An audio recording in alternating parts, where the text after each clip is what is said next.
measure it flat, it contradicts that. I'm spitting flat facts and that. And I know you don't like that. Google Maps is flat, it presents elevation profiles like that. I'm a spitting flat earth king. Sentence has a ring, doing my own thing. If earth was a big roast chicken, factually finger licking chicken, we just got the measurements missing. I'm spitting eggs and begs, begging the question lesson. I've said it before, time after time. I'm the spitting flat earth king of rhyme. Welcome to Flat Earth Debate, Uncut and After Show. I'm your host Nathan Oakley, and if you are new to this channel, or you've not done so already, then be sure to subscribe. Hit the bell notification icon and join button if you'd like to become a Nathan Oakley 1980 channel member and keep up to date with the Flat Earth Debate. If you would like to support the channel, there is a super chat that runs alongside each of these shows while they premiere. There's also a coffee, Patreon, crypto and thanks button in the info box below the video. Speaking of Patreons, I'm going to do a quick shout out to all of you who do support me on Patreon. So, a massive shout of thanks and appreciation to Robert Edward, Pablo de la Cruz, Smith Tools and Purchase, Level Plain Poem, Vitali Z, Colton James, Survive the Spin, Thomas van der Zander, Measured Flat, Tiers Morgan, Mitch Kennedy, Rod, The Name's Burley, J Mels 24, Unimento, Iron 26, Retro Bill, John Kays, Patrick Gunnels, Troy Shuker, Hairy Blade, Mobile Mac 777, Rob W, Del West Watson, Unbelievable Productions, Blue Ridge Ranger, Abraham Mohammed, Skeptic 936, Texas Mike, Chow Yun Cat, and Dank. So another massive thank you to all of you for supporting me on Patreon. Links, as I say, to Patreon are below this video. But with that, I will hand across to whoever is in Discord and Google so you can enjoy their dulcet tones while I set up for today's live show. How did it go with Skeptic 936? Oh, it's freaking great. They're freaking nice. We wound up staying for dinner, but we got, instead of cooking, we just freaking ordered something. Which he wanted to pay for it, but I'm like, you're my guest. You're not paying for the food. You're my guest. So, yeah, but I found out some stuff, man. He's part of that, what's that called again when you're not a citizen of the United States anymore? Sovereign citizen? What we call it here? No, not even that. He's part of that free man thing, but he was showing me how he did. He showed me his ID. He had to write a letter to Marco Rubio telling him that, and he said that he does not want to be a citizen of the United States of America because he did not know. I forgot how he worded it, but yeah, then you go through a process of writing letters, and then you freaking are off to freaking United States. Well, it's corporation, the United Corporation of America. It's really, really cool stuff. I got more information out of him yesterday about the Freeman and the way he explained it. It's actually, you want to be part of America before the 14th Amendment. Basically, after the Civil War. So the way he explained it, after the Civil War, the slaves were set free, and then they made everybody slaves without nobody knowing it. So it's you become a citizen, but not of what's going on now in America since that time. So you become you're not a citizen of the Corporation of America. You're a citizen of the state, of one of the states, whatever state you reside in. But he doesn't have a driver's license.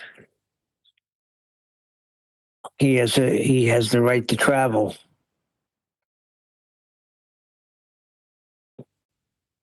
Yeah. He's going to send me all the information and explain it to me, and because I want to see what this is all about. But it is true. It's weird because, like, that whole all Neil Cosentino in all caps, all of that stuff. It's like, wow, they do these stuff to you without you even knowing it. And What, you now, mean your legal name? yeah. Oh, right. I thought you were aware of all that stuff. Well, I'm not aware that I was freaking part of the corporation, not part of the United States. I wasn't aware of that. Yeah, your capitalized name.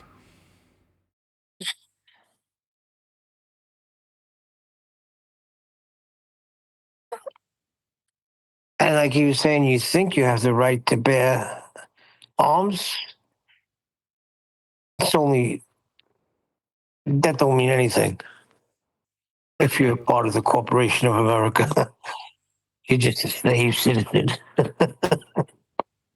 Anyway, what really got me was he said he was screwed over by everybody in the community.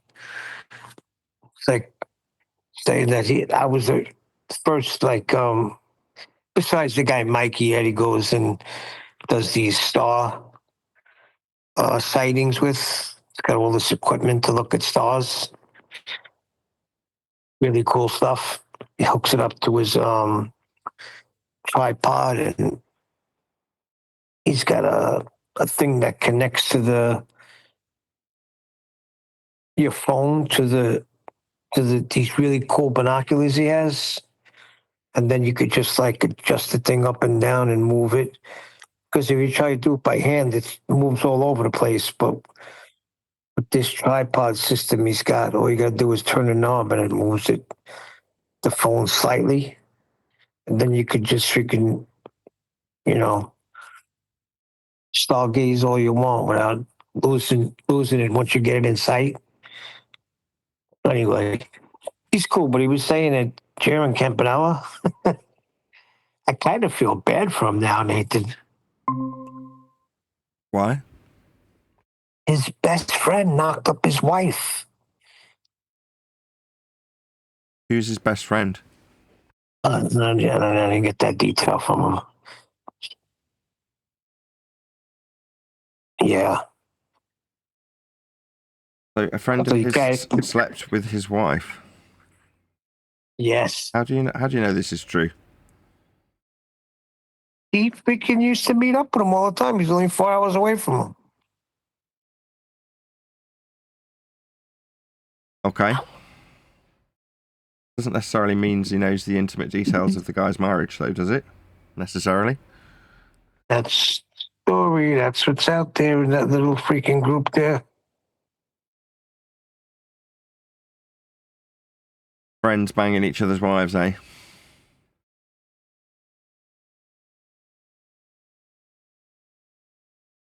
If they're not pretending their lives are your life, they're banging your wife.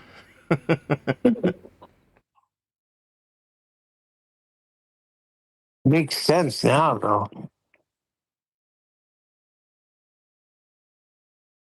I do feel quite privileged. I was saying it in comparison to being that alpha buck that's going out and banging all the ladies. Well, in that process, I had an objective, which was to find the most beautiful, most amazing woman ever. And I found her.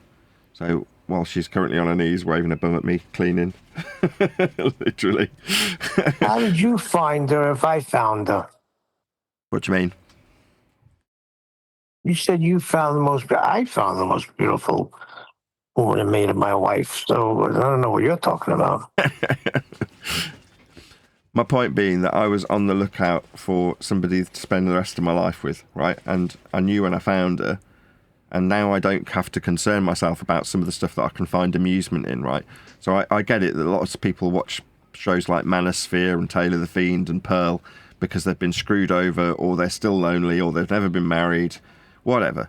But I mean, this sounds terrible. I watch that for my own amusement, right? That's it. It's just entertainment to me, right? Something to unwind with.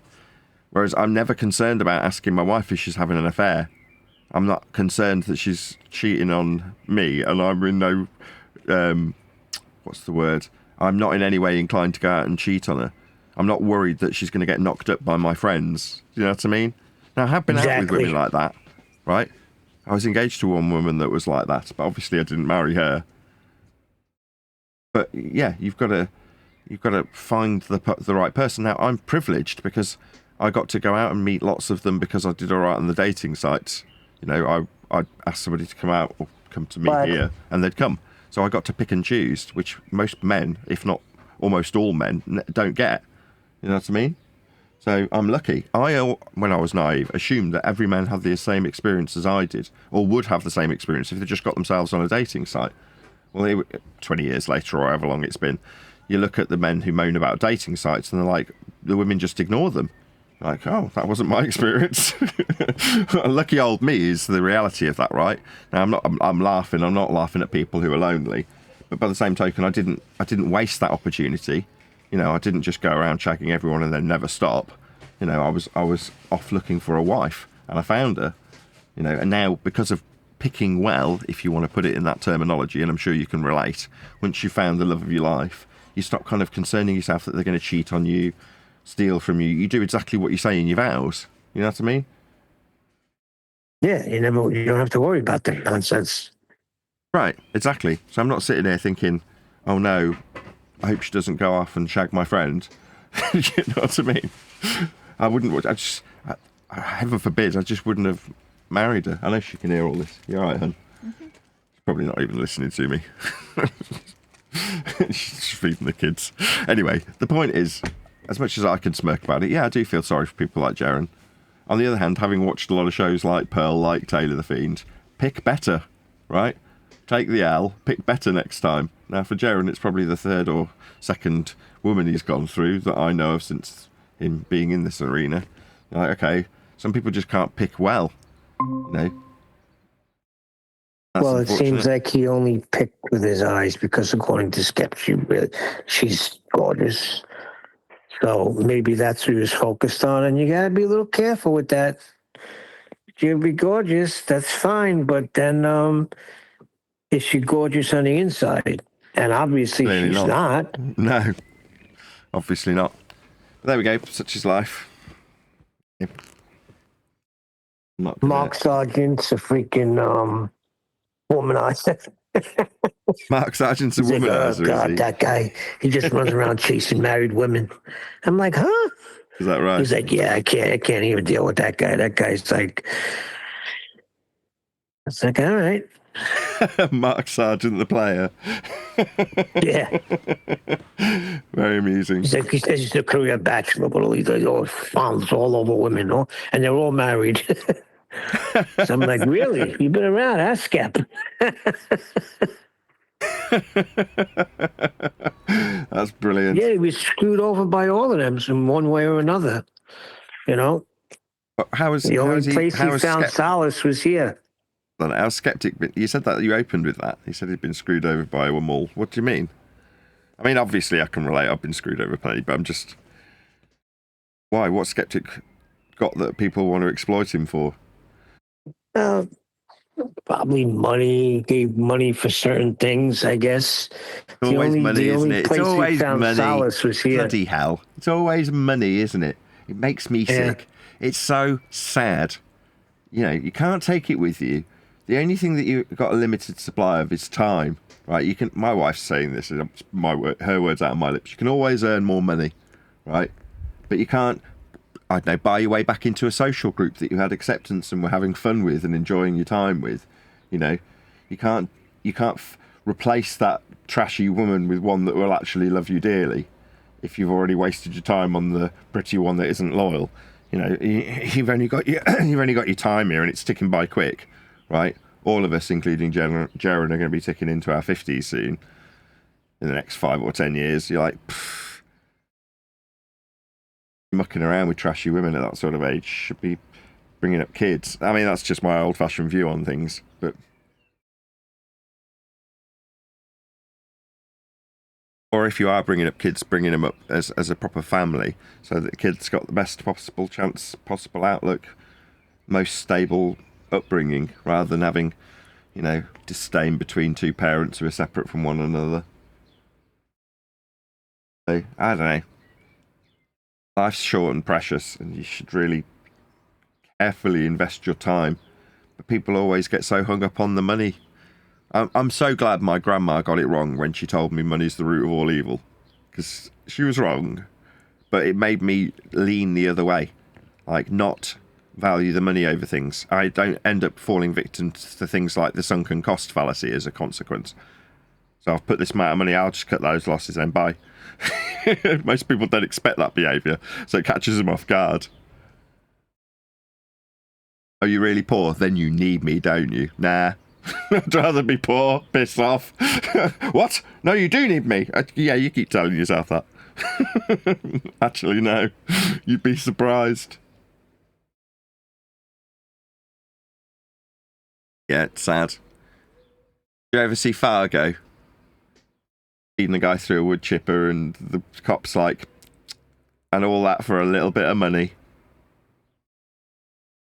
And they're driving away in the cop car at the end. Yeah. Sums it up beautifully. And she's stroking it. She's pregnant. And she's just stroking her belly the whole time. It's like, all of that for a little bit of money.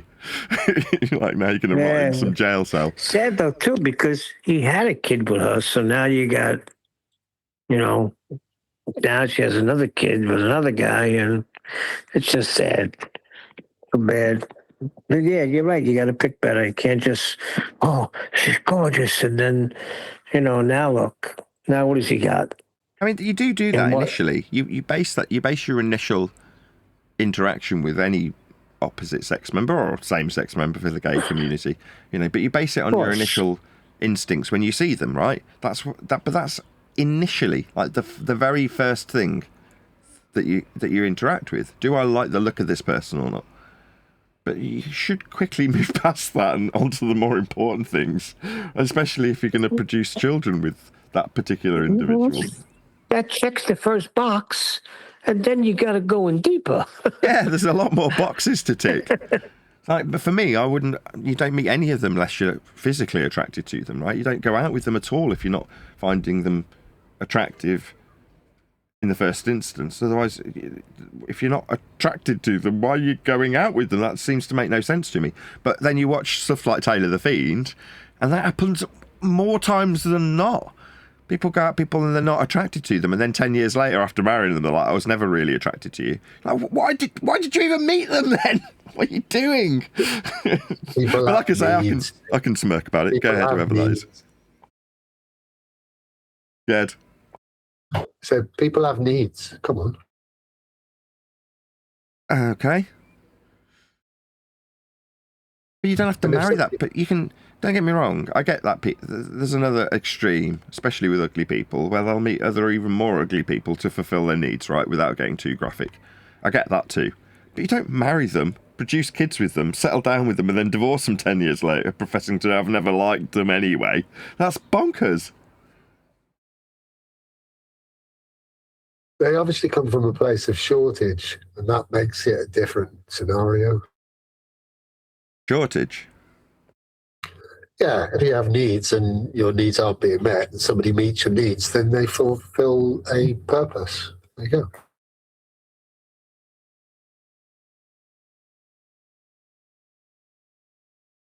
I have no idea what you're babbling about, I've got to be honest.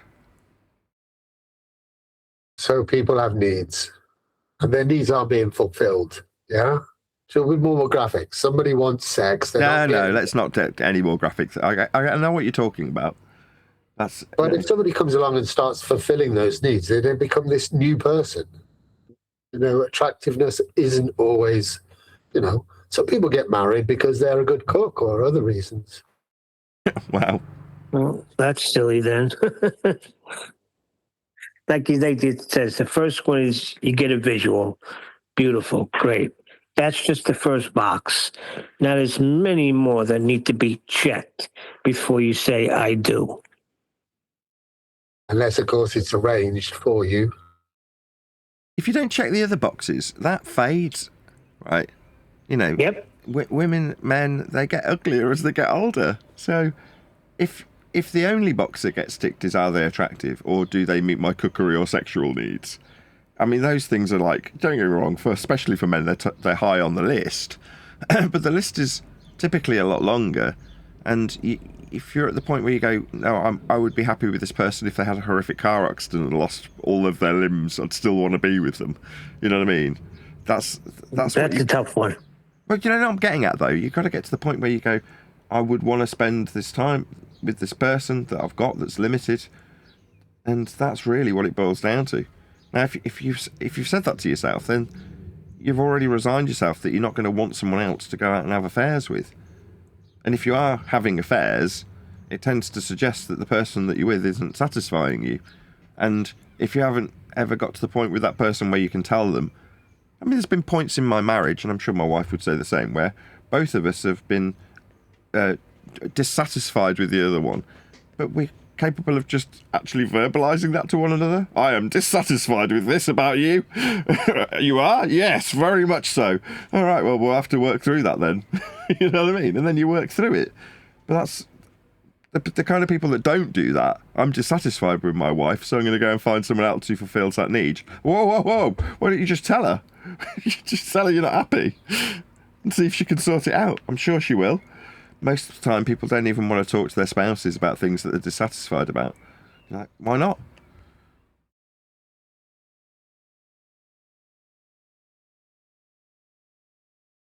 Tell them. Hello. Yeah, no, I'll talk to you about it later because I'm not allowed to say things. You're not allowed to. Well, it goes a different rabbit hole. So you have to understand the reason people have affairs isn't necessarily about attraction.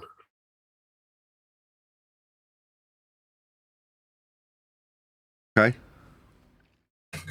So then we have to decide whether human beings are monogamous and whether they should be married in the first place. I mean, that's a different discussion. I mean, I'm specifically talking from my own experience because I am married. So therefore, I've made a certain commitment. Whereas if you're not, I mean, then that's your bag. And there's plenty of people like that guy I was talking about yesterday, entrepreneurs in cars, who doesn't advocate for marriage, says it's a very bad deal for men especially.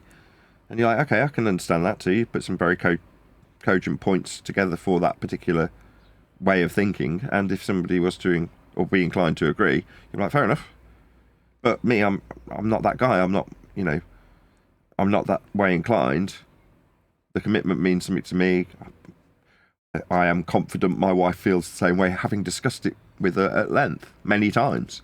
So you go, I don't feel necessarily shortchanged by marriage, but a lot of people do, and I can understand. I've heard all the arguments. Same for women that don't want to, and same goes for the boss bitches. I can understand their mentality when they try and explain it on the various videos I've watched. I haven't necessarily discussed any desires or sexual inclinations or children desires or any of that sort of stuff with any boss bitches. I don't know any, but based on what I'm shown on the videos that I watch, I can understand their point of view as well. Like why you'd say no, I can wait till my mid to late 30s to start having kids and families. In the meantime, got to become that boss bitch. Okay, I kind of understand it when it's explained to me, and I'm not going to condemn them for doing so. But that's just not me. So why do you need a contract? Why do I need to contract with my wife? Yeah. Don't. So why do you get married? A way of verbalising to your family and to the person that you're with that you do want to commit to them. But it's a contract. Yeah. Why do you need to? And the only person important is between you and your wife. So why do you need a contract for? Yeah, especially if demonstrating it to the rest of the family. My family especially are a bit more religious in that regard, Christian family. So you want to sort of share that. What he's getting at is technically you could have just went right before God and got married. You don't need those people, but you're in the system. Click. When you're in the system that we're all in, you got to put your normie hat on and get married, right? Taxes, right? A lot of people don't get married for taxes. It's not really for tax reasons that I got married. I got married for love. I wanted to have children. Yeah. And in my humble opinion, being in a marriage, having a certain level of commitment, contracted, if you want to call it that way, means that there's a certain stability that's implied and implicit, be it by way of contract. You could just say that in terms of any contractual obligation. If you say to some random woman that you want to stay with her for the rest of your life. You're entering into a contract with that person. Now, if you then don't fulfill it, and you're like, wow, we didn't go before God and say it, so it don't really count, I have my fingers crossed. You know what I mean? You're like, well, you're just not good for your contracts then. Now, for me, it wouldn't have mattered if I'd have said it to her verbally.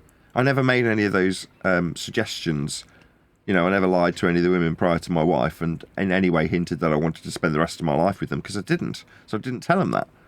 But when it came to the point that I did want to say those things, I wanted to say them before God, all my family, you know, all those standard norms, as people put them, when it comes to these sorts of contracts. But I wanted to demonstrate that for me, my wife, God, my family. So love is a contract. Yeah, because sometimes you do have to have something like vows that do make a lot of sense. There's no mention of happiness in the vows. You're talking about for better or worse, for richer, for poorer, in sickness and in health. Well, those to me are meaningful, right? It's talking about what you want out of a partner when you're looking to acquire a lifelong happiness through another person. So to me, the words meant something during our vows, and who they're being said in front of. I took them seriously, and that's partially why I now don't concern myself about other things that other people do concern themselves about, cheating partners and things. Now, does that mean, like with friendships, as that's been the topic of the day for the last couple of weeks, you don't go into friendships assuming that you're going to get screwed over? You just protect yourself to a certain degree so you don't. Well, in terms of being with somebody that you're going to produce kids with and commit to actually raising them together, you do want a certain level of commitment from the other person.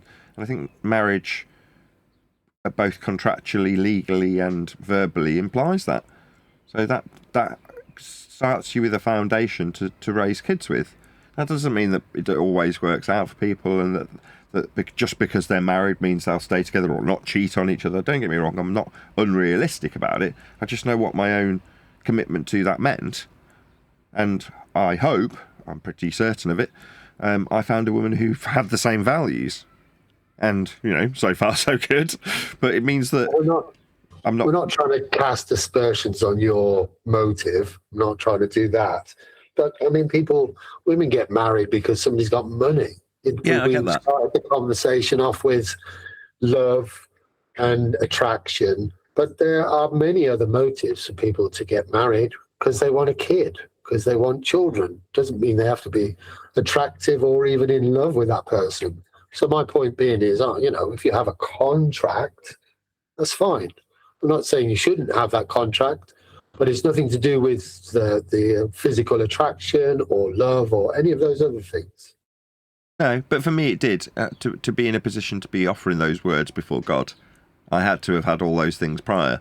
Now, as I said earlier, I'm lucky in the respect that I got to run through quite a few women before I got to the one that I'm with. And a lot of men don't have that privilege. You know, they're not being picked by the women that they pick on the internet dating sites. They're forced into celibacy. And in many ways, you can kind of pity those people and understand when they end up in a relationship where neither party actually finds each other very attractive. Not everyone is as lucky as myself and my wife in that regard.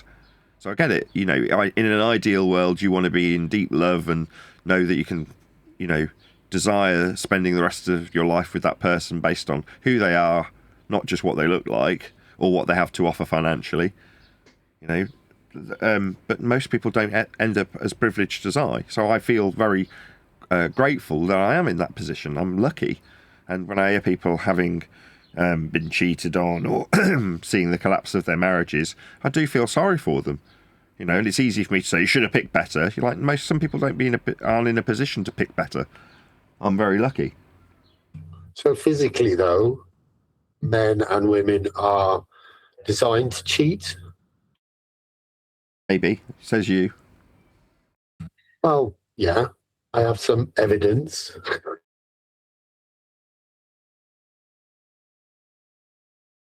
But Uh-oh. See where it leads. But there is information out there that would suggest that we're not meant to be monogamous. But how you want to How you want to take that is up to you. Would that stop you going into a marriage? Probably not.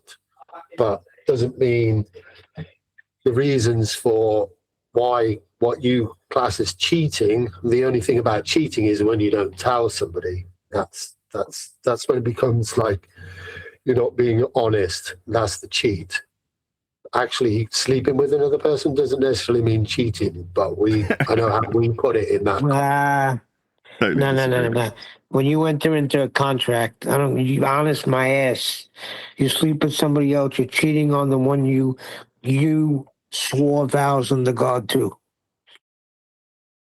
Well, yeah, obviously over the last few years, vows aren't exactly what they used to be, but it is a contract, so it's open to negotiation and maybe renegotiation if you like. Fair enough. I mean, however you see fit, but for me, I don't agree because I want to be a good example to my kids, and part of that good example is to show love between my wife and I. I know my kids see the love I have for my wife and vice versa. So there's a standard and expectation that's laid down for them. Not because I tell them, oh, well, you've got to pick a good guy that loves you. They just get to see that. They get to see what a loving... I got to see my parents who are very much in love with each other. And that's how I know what that means. And therefore I can impart that on my kids, but only if I carry that example through. And the only way you can carry that example through is being fortunate enough to find somebody that you do find highly desirable and want to spend the rest of your life with, find interesting, that you can tolerate growing old and ugly with. Or you could be like the Penguins, where you make a commitment until the kids leave home, and then that's job done. Yeah, fair enough. I get that. I get that you might want to do that if you didn't have a high level of desire for your partner. Me, once the kids... I mean, in some ways, I can't wait for the kids to bugger off because it means I get to spend more time with Paula. Wait, what was that with the Penguins? Say that again. So Penguins get together and they bring up the children, and once the children have left home and gone off to do their own thing, they go and find a new partner to have new children with. That's the black people. Penguins. No, Papa was a Rolling Stone. That's what they do. They don't wait for them to get old. No, I'm just joking. I saw Eli, but I figured let me get a black joke in there. All I'm saying, I don't dispute you would want to have loving relationships for your children to come up and have a beautiful environment.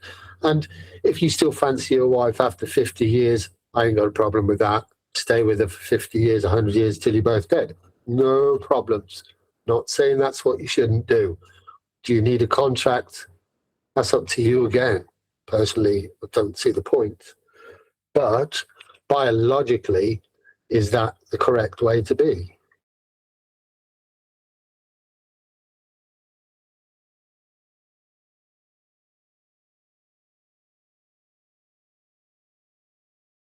I think a lot of the youth now are not sort of doing that. I mean, it was sort of drummed into you back then. You know, you get married, you get your two kids and married. But I think a lot of the young guns now are just not really. A lot of them are not getting married, are they? And they're having, testing the waters a lot with the different partners before they make any commitments, or even if they make a commitment. Things have changed, I think.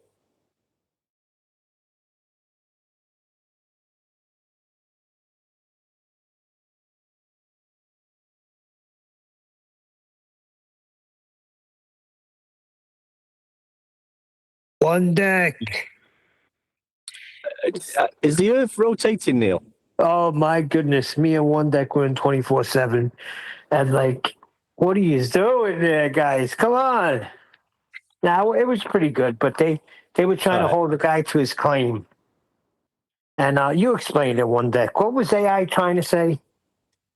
I can't remember the full story, but there was a baller in there, wasn't there? And he was on about being able to measure Earth curvature somehow, and it just was going on and on and on about it was just talking about the spin of Earth. Planes flying, curved paths. Yeah, planes flying in curved paths over the globe. Yeah. So they were using distance, they were using height, they were using all of these things, and nobody was holding them to it. But not until we popped up. We didn't go in. We just said, well, in the first instance, to claim that you're on the planes flying the curved path over a globe Earth, we're going to need some measurements for that globe Earth. And you're probably going to be using sea level for that. And then, like you say, the distances, linear distances. But yeah, but it seems to be going on for some while regarding debating Earth spin. And AI was saying you would have to show in the pitch data that the plane is rotating. I'm like, why are they even going down this path? Just tell this guy what's what. Of course, we know, and that's it. Why are you trying to get him to prove his claims? Tell him what's what. His claims are bogus because it's not even feasible. It's retarded. Planes don't freaking rotate. I mean, if you enjoy talking about Earth spin and want to argue with someone about Earth spin after the fact that Earth's been measured flat, you can do that. If you want to do that. Here's my point. Earth spin, all right? Once you demonstrate that Earth is a flat plane, there's no more globe anymore. Now, why are you forcing this guy to prove Earth spin? Yeah, when it's measured flat. Correct. Plant your flag there, bro. Got to take a call. But I just kept cracking up. I kept hearing things. And I just was laughing.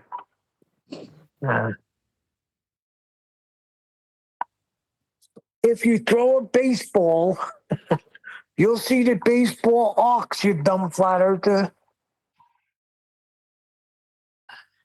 So that was his comparison with Lite. And if you throw a ball, it arcs down eventually. Yeah.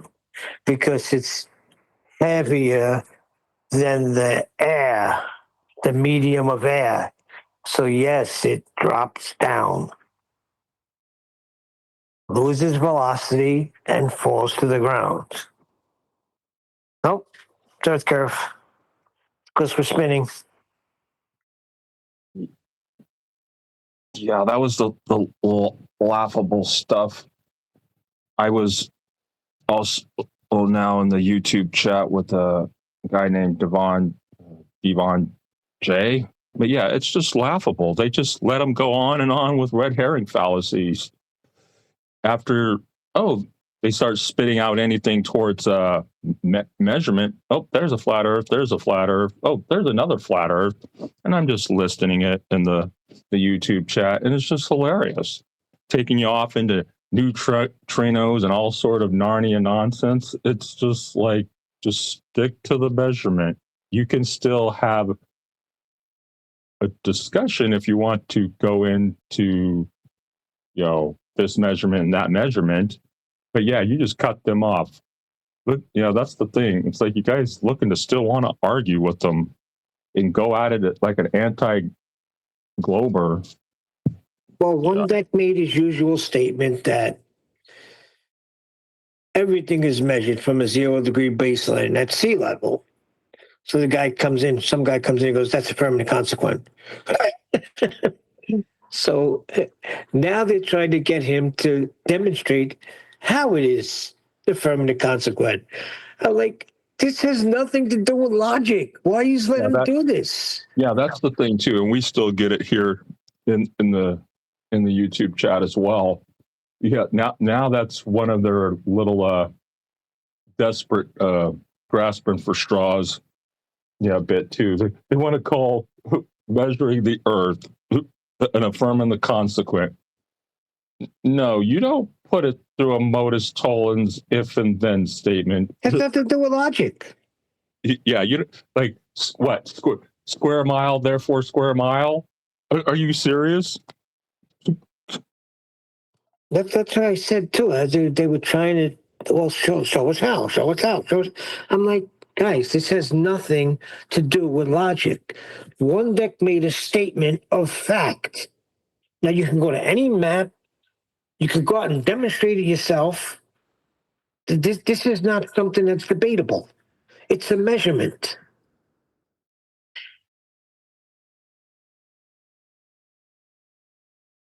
Yeah, there was a guy on that I was listening to with was it Indio and Jedi, and then AI coming on, Theo coming on, and he's going on how he's a physicist this and a physicist that. And you're in a category or from Jump Street, it's geometry, and you want to talk about that it's science, and yeah, again back to the ongoing red herring and gravity this and neutrinos that. It's like get out of here. That's why I was in the chat with Divine. It's like, so when are we going to get to the measurements and the geometry and along the ground of Earth? And then I'm putting how it's measured, aviated, navigated, surveyed, chartered, and built on flat, and given measurements. Hashtag Earth measured flat. There's flat.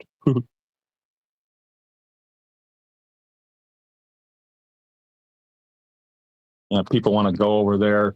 That's the thing. It's like, okay, they have that part. They know that the Earth's flat, but then they still want to allow, people to just snip their own farts and puff out their own chest when it's just inconsequential. Everyone that ever does measure the Earth will be measuring it flat because it's flat. What's north? Good morning, Nathan. How are you? Welcome. What's north? Man, Wayne from the Map Reading Company, you have sincerely made it into the lexicon of flat Earth debate with your down being generally south and north generally being up. It's obviously tickled many of my panel, as it has me. I'm not gonna lie. Very amusing. Ever has one fallen from such norminess to such anti-flat earthism so quickly?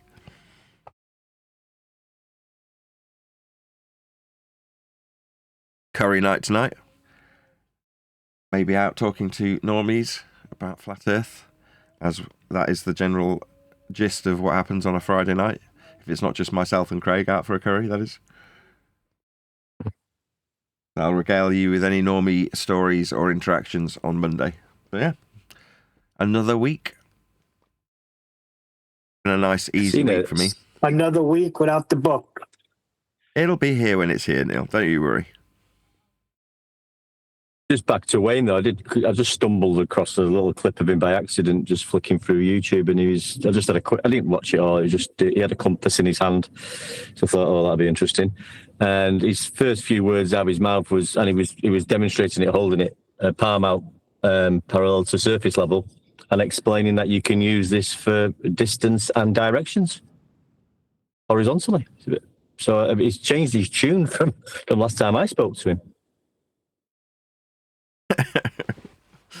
Yes. A globe belief is incongruent with Earth measurements. This is the reality, right?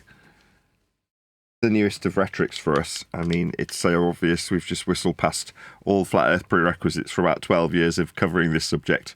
Now, in the pre-show at least, the chaps were talking about the dissonance of others that they're encountering along their travels in certain servers and asking themselves, why are you arguing about this anymore? You understand that Earth's flat, but you still want to, as they put it, and I put it, sniff your own farts in debate. Like, I kind of asked the same question of the guys on the panel, although I've waited till the live show's on so I can get a reaction from them. But why do you care? In all honesty, it sounded like you're projecting your inability to let go onto them because you're in that server wanting to engage with people about the subject, right? The reality isn't about whether or not they can let it go, as much as you're not going to like me saying this to you on my panel. It's about whether or not you can let it go. If you still care That's about right. it. We're the smart ones. We want them to know this is how you argue. What's wrong with you people? Nothing to do with logic. Yeah, Neil's got it. Neil's led right into it immediately. I love it. Kind of. You know what it is, Nathan? It's not that. It's not that at all. So you wonder, let me see what they're talking about over there. I guess maybe in some cases it is. But then when you hear things from 2015, you like get frustrated. Like, is anybody moving forward? And it gets frustrating. But I get your point. Yeah, I mean, I get your point as well, Nathan. And yeah, me and Neil paid a little visit yesterday, but I don't think we went in intentionally to say, right, we can tell you this now, and we're just listening to a conversation. And I think because we're talking like this and pointing this out on this show, it is frustrating when you hear them talk about, something not to do with the measurements, just a heliocentric claim. Could be, for example, could be maybe Earth spin, Earth rotation, and arguing about that. And we can, planes flying around the curve, and we can measure the Earth's rotation of the sphere. But then I'm just thinking, when we boiled it down to, we know Earth's measured flat from sea level, yeah, in all instances. So why would you bother arguing anything else? Not arguing. Why would you get into this wrangle-tangle about something that isn't possible because Earth is measured flat and we can demonstrate it and explain how it is? So Right. You made a statement of fact, and he tried to turn it in.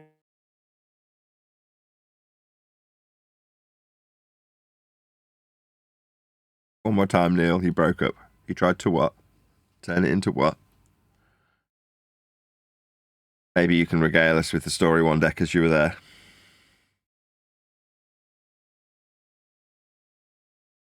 Sorry, Nick, I don't know where he was going with that. Sorry. Yeah, I got disconnected. I said you made a statement of fact on the show, and whoever, it might have been a flat earther, he tried to turn it into logic. That was what was frustrating to me. And that's not always the case, because I went in Earth Awakenings and there was a guy breaking down, what aliens are, and that there is land, maybe back in the day, there used to be, new lands. And I was like, wow, this guy got it. He understands. And those new lands were beyond the horizon. But now we seem to be looking up. So, you hear things like that. You're like, In North. somebody's paying attention. Things are looking north. Yeah, exactly. We're looking north now for the lands instead of looking straight ahead. So let's ask a few questions then. The people you were having this discussion with, both the guy that you praised for breaking down the historic account of people finding worlds beyond the offing, literally still referred to in some instances as new worlds, and how the people on those new worlds were unfamiliar races of people who, if they were to come to your territory, would be still commonly described as aliens. And I assume he's broken it down in a similar sort of context as I've just done, right? That's what you're talking about.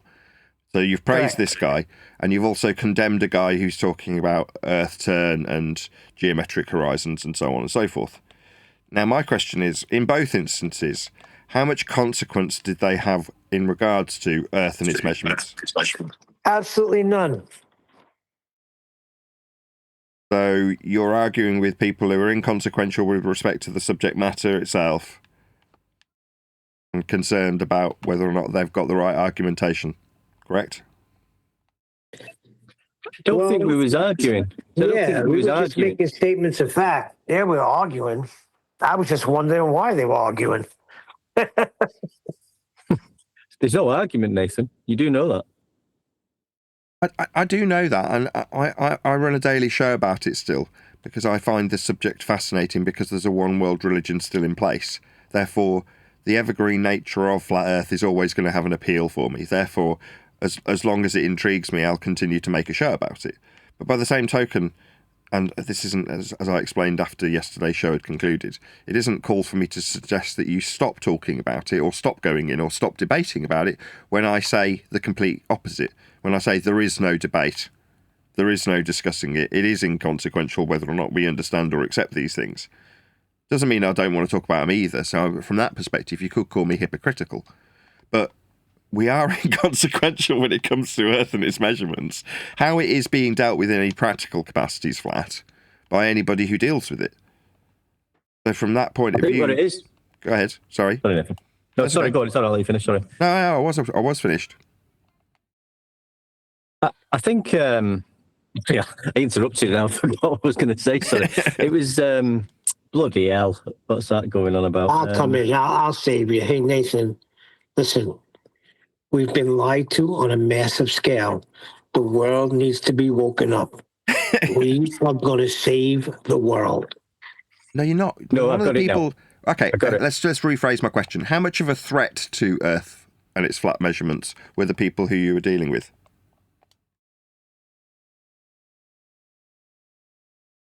Now,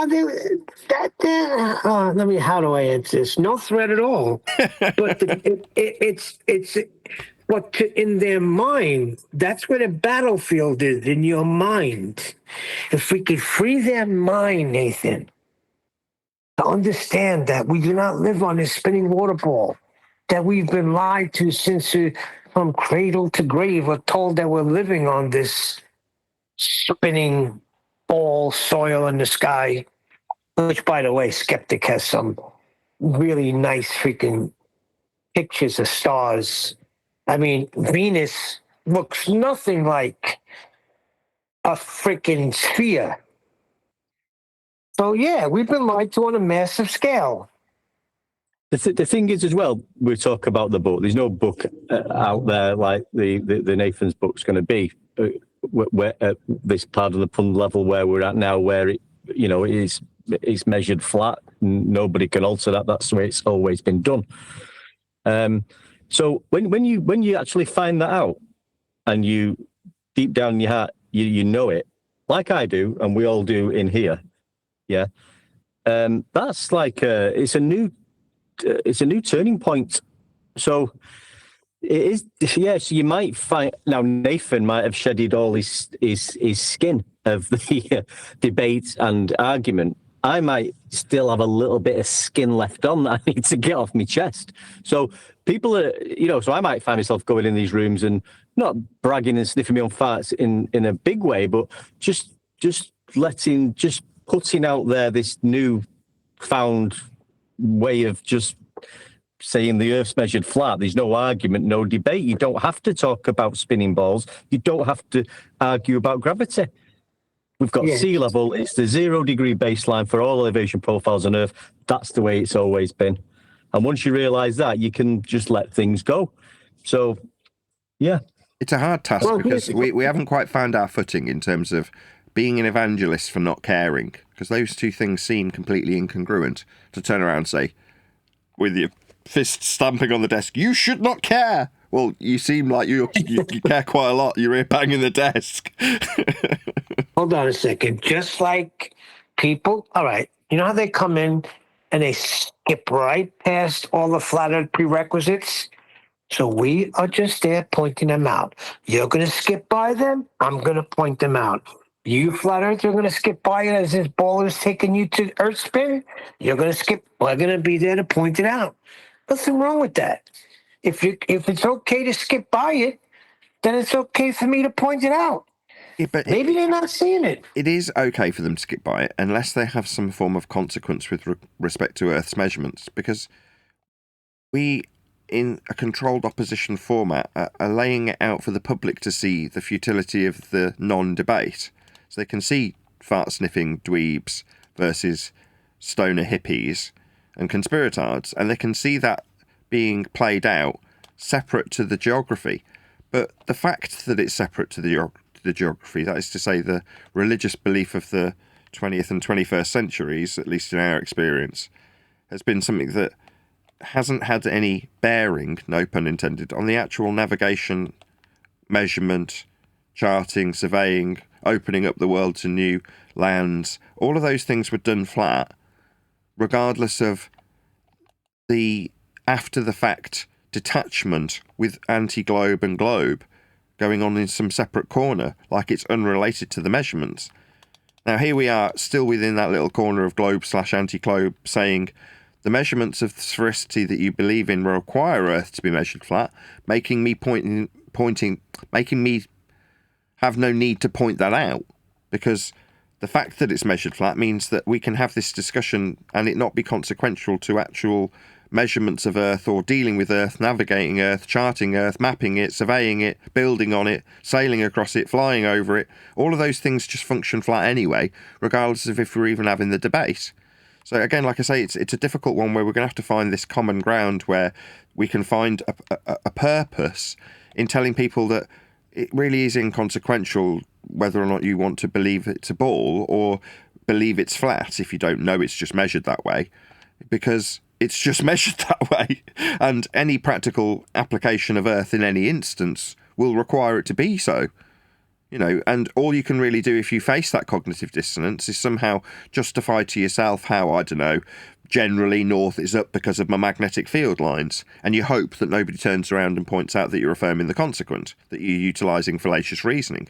Now, if nobody points out that you're using fallacious reasoning, and in your mind you've squared the circle of north in a horizontal angular measurement or azimuth isn't in any way congruent with a sphere belief where you have to assert that north is actually up, or the top of something, top of a sphere Earth. Well, you know, your person that's doing that, that's entering into that cognitive dissonance, is doing so in kind of a harmless way. The only person that, if you want to see harm being done, is the person that is under control by a narrative that's governed by people in a greater degree of authority than the person that's being subject to it. In other words, it's just another element of control in our day-to-day lives. But short of wanting somebody to go to the other extreme of waking up when our particular subject doesn't require anybody to wake up.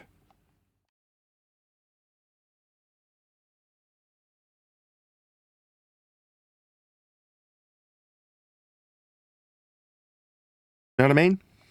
Oh, yes, it does. Why? What do you mean, why?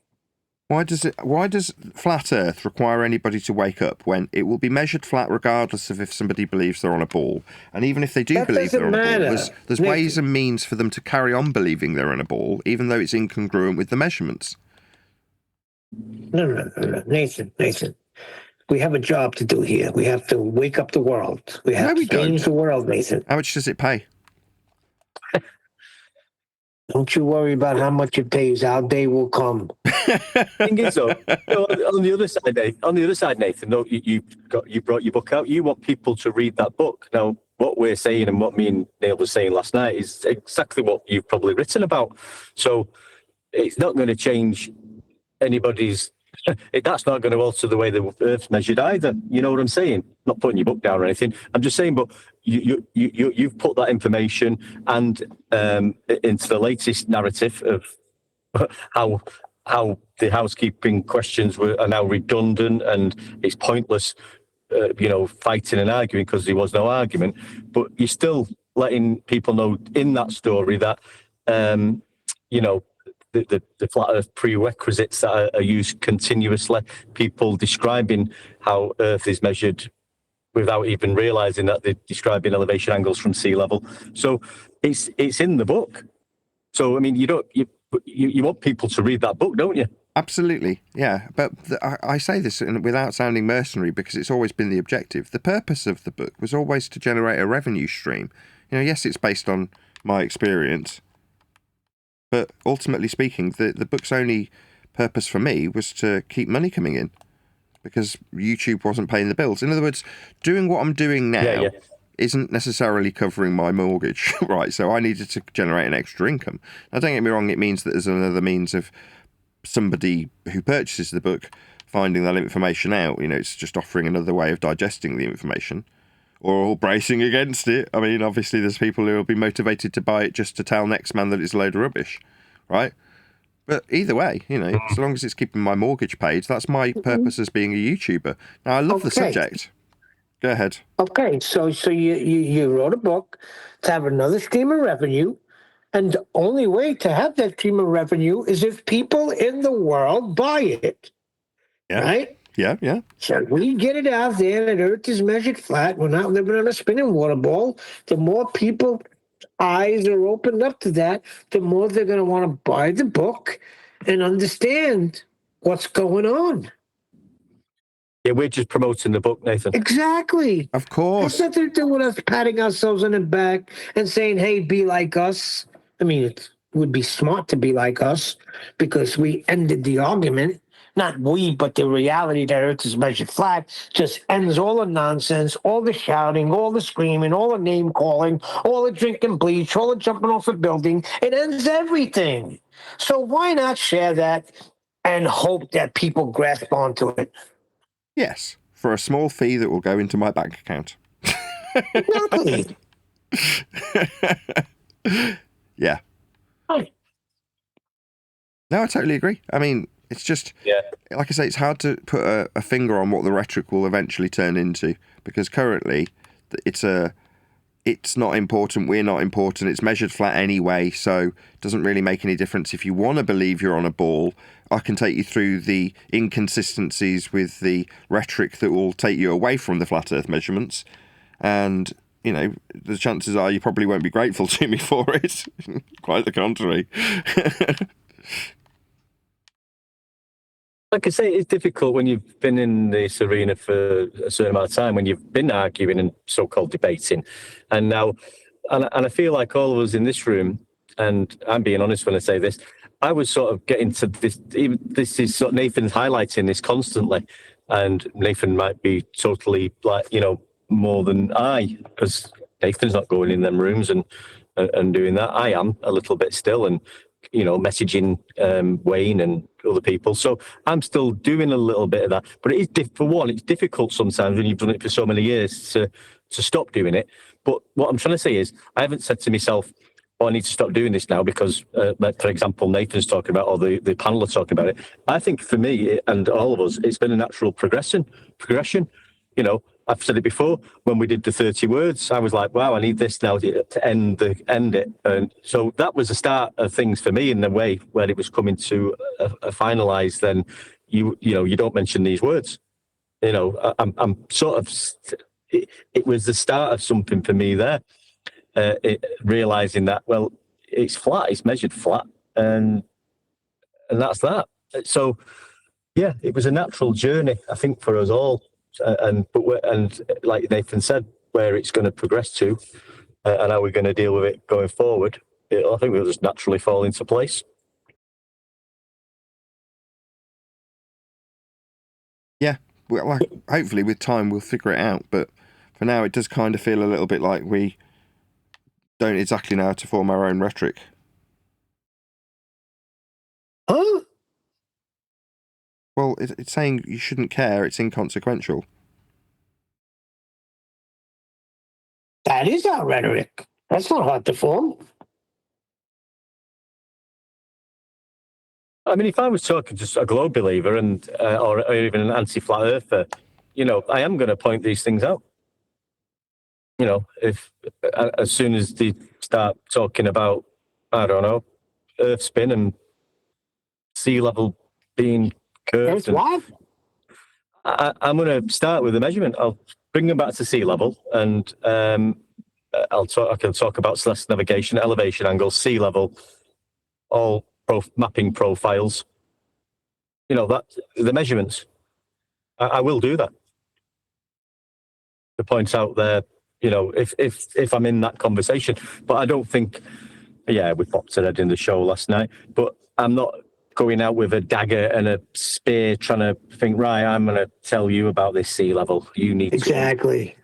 to. I was just killing time waiting for Skep to get here because he was late. So I said, let me see what's going on 24/7. I seen one deck there, and I was like, oh, beautiful. I did that when I first realised Earth was flat. I went out on a mission to convert people. Yeah. Now at this stage of the game, I know it's measured flat.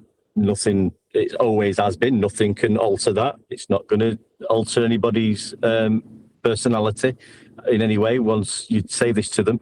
But I will point it out if it's in a conversation. But I'm not going out like I did in the early days of finding out Earth was flat, like thinking I was on a mission from God. Having to tell people and convert them. So that's not there anymore. In that bad anyway. That would be the Blues Brothers were on a mission from God.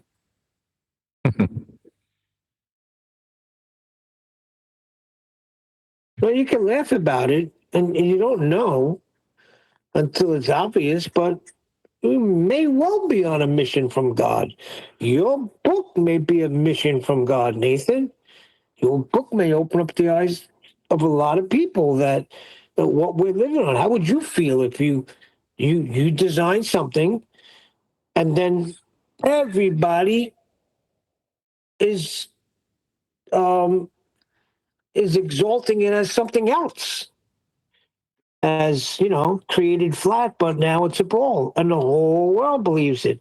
How were you if you were the author of that? If you were the one that constructed a flat Earth, but everybody that is on the flat Earth was deceived that it's now a spinning water ball, and there are other ones like it straight up north. Wouldn't that bother you? When you use somebody to, hey, let's get this real information out here. You never know how God is using you. Yeah, well, I feel like my purpose in that regard is to demonstrate indifference. That is to say, when I understand that I can't declare myself as being on a mission from God to prove it's flat when it's dealt with flat anyway. That seems so silly. It's like, so... Yeah, but people don't know that. We all know that it's flat. Yes, you're inconsequential to what it is. We all are, because it is. It was given to us that way, like one deck says.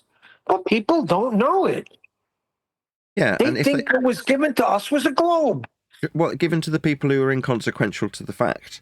So if anybody wants to get involved with Earth measurement, they're going to deal with it flat, be taught that it's not concealed, it's utilising concepts that are even labelled with their flatness, like sea level, eye level, surface level. It's not hidden when it comes to the actual practical application of Earth. So the only thing that is left when it comes to our mission from God to convert people, the people that we'd be converting are inconsequential to the measurements, and the people who would be consequential to the measurements would learn that it was flat anyway. Now, that's not to say that they wouldn't still maintain their religious belief in it being ball-shaped, even when they're learning how flat it is.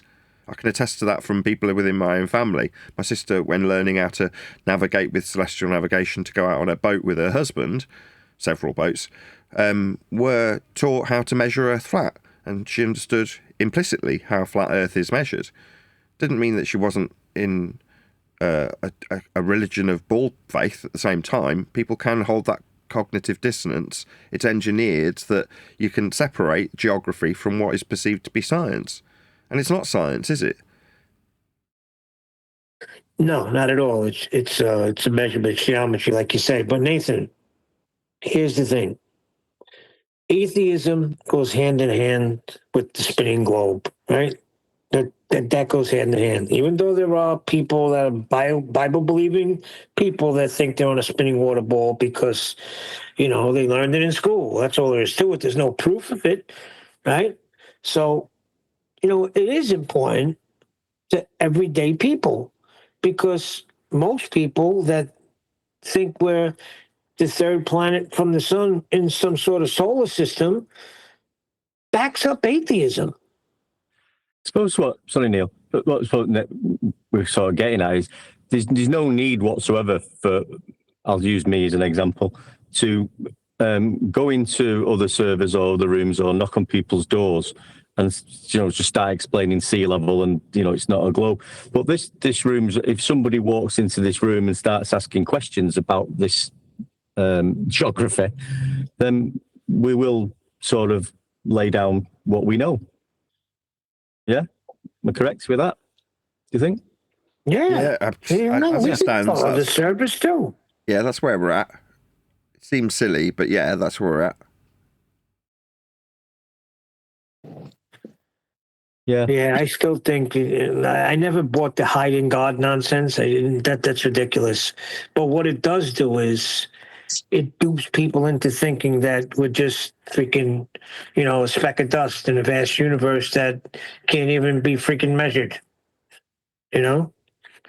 So when people come to a reality that it is not what they thought it was through the schooling system, it is eye opening. You can't deny it.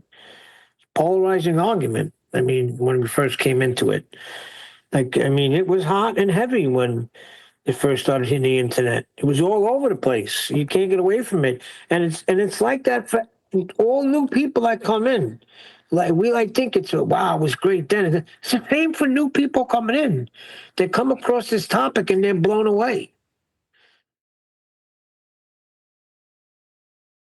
Yeah. But, it's nice to get some normies walking through the door who are just interested. Yeah, we can lay down what we know now. Anti-flat earthers, I mean, they're just going to annoy you, aren't they? And you're going to get into the stupid conversations about level not being level and all that. So we've stopped doing that a long time ago, really, haven't we? With the stupid videos. All right. I'm gonna deal with this one time, Nathan. One time. Okay? From the chat. And then he's timed out already. This is what you get. I am just asking the question, why am I being censored? How can we assure when we make an axiom or definition, it is not us making the reification and affirming the consequence? This has nothing to do with logic when we talk about Earth measurement. He's asking, why they continue trying to put into a logic? I love it. So straight away, there's a couple of things to break down in that. So you think you're creating axioms, do you? You self-indulgent little fart sniffer. You're not creating any axioms, okay, Dumbo? Yeah, let's just get that straight, right? Now, if you want to employ the axiomatic principles of Earth measurement, you'll be doing something with it practically. Like I gave an example earlier with my sister out on her boat, or boats, yeah? Then you're going to apply these axioms to not dying. You're not doing those things. You're not owning a boat. You're not producing any measurement structures. You're not the arbiter of what miles is. So you concerning your precious little head about what you need to do when you develop axioms so you don't affirm that you're an inconsequential YouTube comment skank. You're an absolute nobody. You're not developing a new system akin to miles. You're not mapping or charting the territory. You're not doing any of those bloody things. You're just some tosser. So don't worry about it. You're not doing any of those things. However, axiomatically, when we describe how others, not us, apply axioms to Earth measurements, they are flat. That's just a simple statement of absolute fact that you're not consequential to. But you want to worry about whether or not when we develop axioms, whether or not you're not doing any of those things. Don't you worry your precious little head about it. And if you come up with a new system to replace miles, then let us know. Maybe you'll become consequential. Maybe you'll get a job with the Ordnance Survey and start measuring in horizontal linear miles. But you'll still be applying the axiomatic principles of miles that you did not develop to your job at the Ordnance Survey when measuring Earth flat with respect to sea level. You're just not doing any of those things. You're just a chat skank. Now, again, if you're going to go, well, I was only asking, what, a YouTuber? You're asking a YouTuber? Write a little letter to the Ordnance Survey. And maybe you'll get someone on the other end of the contact point that wants to affirm your ball belief with you. And you can tell each other, the guy at the Ordnance Survey, how ball-shaped it is. As an example, the guy might start telling you how north is the top of stuff so that he and you can affirm your ball faith. But when you actually apply anything to Earth and its navigation, north won't be the top of anything. It'll be with respect to a degree in the horizontal. Because that's what north is. That's what measurement of Earth's surface is in degrees when they're horizontal. If you're going to describe directionality, that's how it works. Now, I didn't develop those axioms. They're not mine, and they're certainly not yours. So don't worry about it. I'll ruffle your little head and tell you to piss off, you little sod. Get out of it. You're not consequential here. Exactly, Nathan. By the way, I'm sorry. Go ahead, one deck. I'm just saying the guy, if he wants, he could spend some time trying to, maybe look at inventing a compass that works vertically. Do something like that. Well, looky here. We know who you are. Sidereal rotation and set due east. I mean, it's obvious who you are.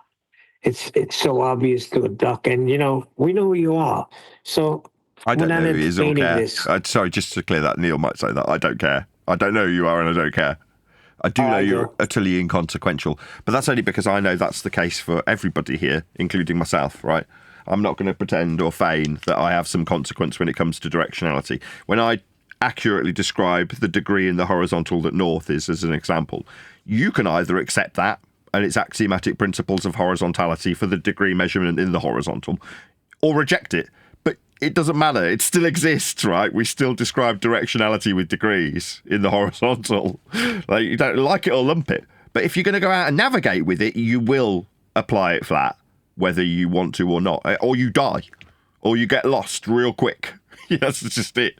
Yeah, same goes for measuring the surface. If you're going to measure the terrain accurately, you're going to need an axiomatic principle in directionality and with values for distance, miles, kilometres. Now, principally, they have to hold true as horizontal so that you can accurately describe deviations of the land topology from that horizontal. It's called sea level. It's also averaged, measured, flat. So you can do these things. Now, you don't have to do them. You're not doing them. And if you are, you'll do them flat. So again, me telling you this is inconsequential. This whole discussion with a chat skank is moot. Me explaining it to him understanding it, accepting it, denying it, challenging it, it's all irrelevant. North is still going to be described as 0. And the other directionalities when you're holding a compass will be capable of being described in a degree from the horizontal. What's that? Horizontal bends? Good job you're not leading the boat. Good job you're not in the cockpit. Good job you're not making the maps. Yeah? And you're not. If you were, you'd be measuring Earth flat, though. Those are just the principles that are used when we measure Earth. I say we in a general term. I'm not doing it either. I'm a YouTuber. But here you are asking a YouTuber. Go and talk to the Ordnance Survey and say, "Excuse me, Ordnance Survey, who've measured Earth accurately to the millimetre flat. If I don't want to accept that we point north in the horizontal, can I say that we point up?" You can do that. Just go and ask him. Say, "Can I have north as up?"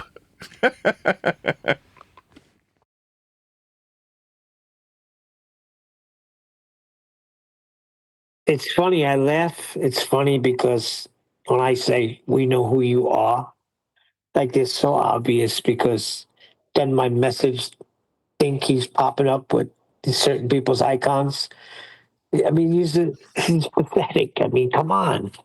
Come in with a better cover. I mean, even if you did contact the Ordnance Survey people or, people who make the maps, they're probably deep down with Cogdis as well. I mean, we've just found that out with Wayne, didn't we? Yeah, the happy-go-lucky guy.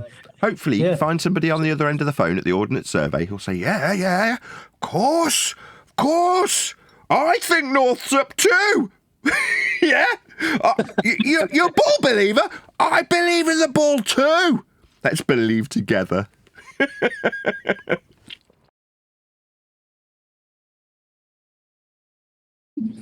Well, we found that we were watching these videos, haven't we? People are actually demonstrating how Earth is navigated, mapped, and measured in one instance, and then when you point out that that's a flat Earth measurement, and you're utilising the Earth as a horizontal plane, they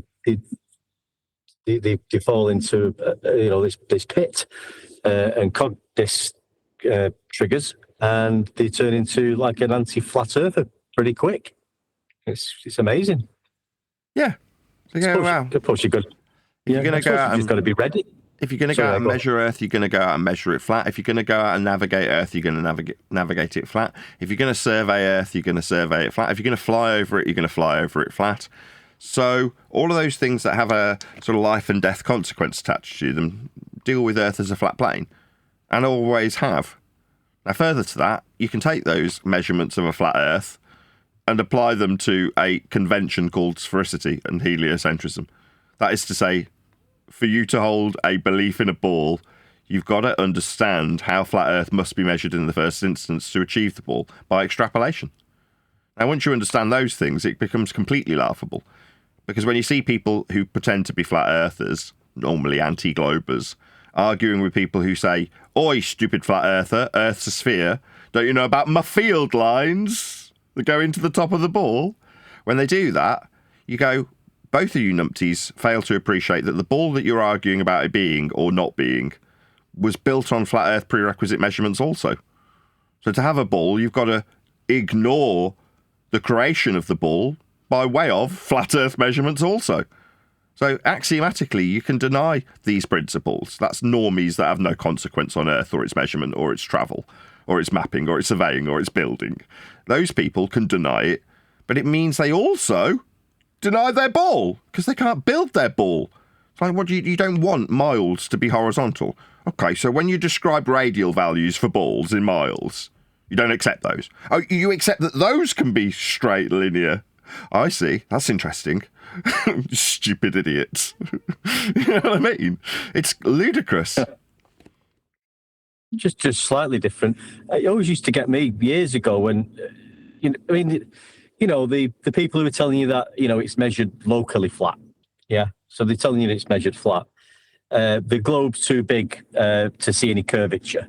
And then you've got the aviation manuals telling you that the aircraft must treat the ground below it as flat and stationary. I mean, that comment there, that last one that's made, that really, I grabbed over that years ago and thought, why would you do that? You know what I mean? So if you don't, people die hints all the time. If you assume that there's a great big empty void opening up ahead of you at 8 inches per... Oh, sorry, I couldn't go more than 30 seconds without mentioning the horizontal linear distance in miles that you'll derive a squared function from. Nevertheless, we measure Earth flat in miles that must be flat to derive 8 inches per mile squared to describe a void below the surface level that we've got with the linear miles, right? So we've got this area opening up here below this squared function, below the measured flat miles. So we'll just forget how flat we've got to measure to do this and infer by way of calculation that there's a void opening up ahead of us below the surface level. Well, if a plane takes that as read and flies into that void, it will crash and die because there is no void. We start by measuring the surface level in miles and then calculate into existence a derivative at 8 inches per mile. That's a void that you couldn't fly into. So you don't take Earth as being anything other than flat, or people die. It is that simple. Therefore, ergo, when dealing with Earth to build on, survey, map, navigate, chart, fly, sail, you do all those things with respect to a flat planar surface. Now, this is not disputable. It's how it's measured in miles. For you to believe you're on a ball, you require miles. So you can derive squared functions from them, you bunch of clowns. Not that they're ever put into practical use for anything. Oh no, the boat's going to fall over the horizon, said nobody ever. But you bunch of muppets have a distance to geometric horizon calculator that infers that if you measure your height off a flat Earth perpendicular to it from sea level, that's also measured flat, then you can infer with a parallel eye level, parallel to the flat surface level, that there's a dip angle pointing to a point below the surface level. The void that opens up that the planes must not fly into, or they crash into the ground. That they're measuring with barometric pressure also from surface level when they describe the straight and level flight in flight level. That's how we deal with Earth. So anybody who has any consequence, regardless of their religious belief in being on a ball, they must adhere to flat Earth measurements, because that's all we've got. Earth's measured flat. So how do you describe that void you're talking about, Nathan? We have to derive it from a squared functionality after measuring flat linear horizontal miles for surface level. For the void that the planes don't fly into when they treat it as flat, because they must. That's how all the measurements work, how radar works, how flight level works, how altitude works. Yes, everything to do with any Earth measurement ever is flat. What's that? Shock and horror, you thought you were on a ball? Yeah, your ball also needs it to be flat. You're going to derive radial values from areas of equal elevation and altitude angles for the sun for a latitude and a longitude system that's converted into sphericity after flat Earth measurements. So you require it to be flat too to believe in your stupid ball. But Nathan, they do admit that openly now. I mean, I'll just read you. I got a reply off a guy I was talking to in the week. We were just talking about, no curvature measurements. He said the curvature of Earth is measured via theodolite. And this is one of his replies, but this is what I'm getting at. You're saying they need it to be flat also. Now, this is his response to me, sort of, inferring that the Earth has been measured, the curvature has been measured. So one day, you are perhaps misunderstanding the term zenith angle here. Just to be clear, the zenith angle is the complement of the elevation angle, i.e. 90 degrees, minus the elevation angle. If the elevation angle from theodolite 1 to theodolite 2 angle measuring devices was, say, 3 degrees, then the zenith angle would be 87 degrees. On that basis, we would expect the reciprocal elevation angles to add up to 0 if the Earth was flat, but add up to a negative figure if curved. So you say, if my flat Earth measurement is incongruent with the flat Earth measurement, Earth isn't flat? That's ludicrous. You're taking one flat Earth measurement with respect to another flat Earth measurement. Zenith is just 90 degrees to surface level. It's on screen now. This is what this guy's describing. We're going to measure an altitude angle. Okay. What, but if Earth's flat, it won't match a different altitude angle? They're both flat Earth measurements. Oh, no, it's the opposite to an angle taken from zenith. So what, if I draw the vertex here rather than here? Yeah, they're both with respect to a flat plane, though. It's called an altitude angle. What's that? Has that got something to do with maybe the surface when we talk about altitude angles? Yes, we're describing it with respect to the surface. And an angle with respect to the surface means the angle must have a flat baseline. That's what an angle is. And if it's specifically an altitude angle, then it will have 90 degrees to the object measured and 90 degrees to your position. That's what a zenith is. What's that? Reciprocal zenith? Reciprocal flat Earth prerequisite 90 degrees to a flat surface angles mean it's not flat. No, it absolutely means that to measure those angles to suggest that we haven't got a flat surface, you're going to relinquish the zenith in the first instance. Here it is. It's 90 degrees to the planar surface that you measure for the altitude angle. What, like minusing it from the altitude angle? It's still with respect to a plane. Everything detailed in this numpty dipshit's comment to you requires Earth be measured flat, and then requires you to ignore how flat it's being measured so he can say, well, if they don't do X... Sorry, you're measuring Earth flat to achieve these questions, you stupid numpty. Yep. But like you say, they know they need the horizontal. They know they need the elevation angle. And they're explaining how they're using it. Well, here's a guy saying, guys, the show is getting hard to watch. It is the same thing every day. Why not have some debate or have some guest on? I find myself tuning out after 10 minutes. If he could give me the point of contention, we'll have a debate. How about that? 50 minutes in. That's not even thinking that one thing. Yeah. So, I lost interest 40 minutes ago. You did. He's tuning out after 10 minutes, 15 minutes in. But really, if he could give us a point of contention, we'll gladly have a debate. I got that from Refracted. Well, the door's open. Nathan always says the door's open. Come in, we're a lot calmer now. Come and join the calm crew.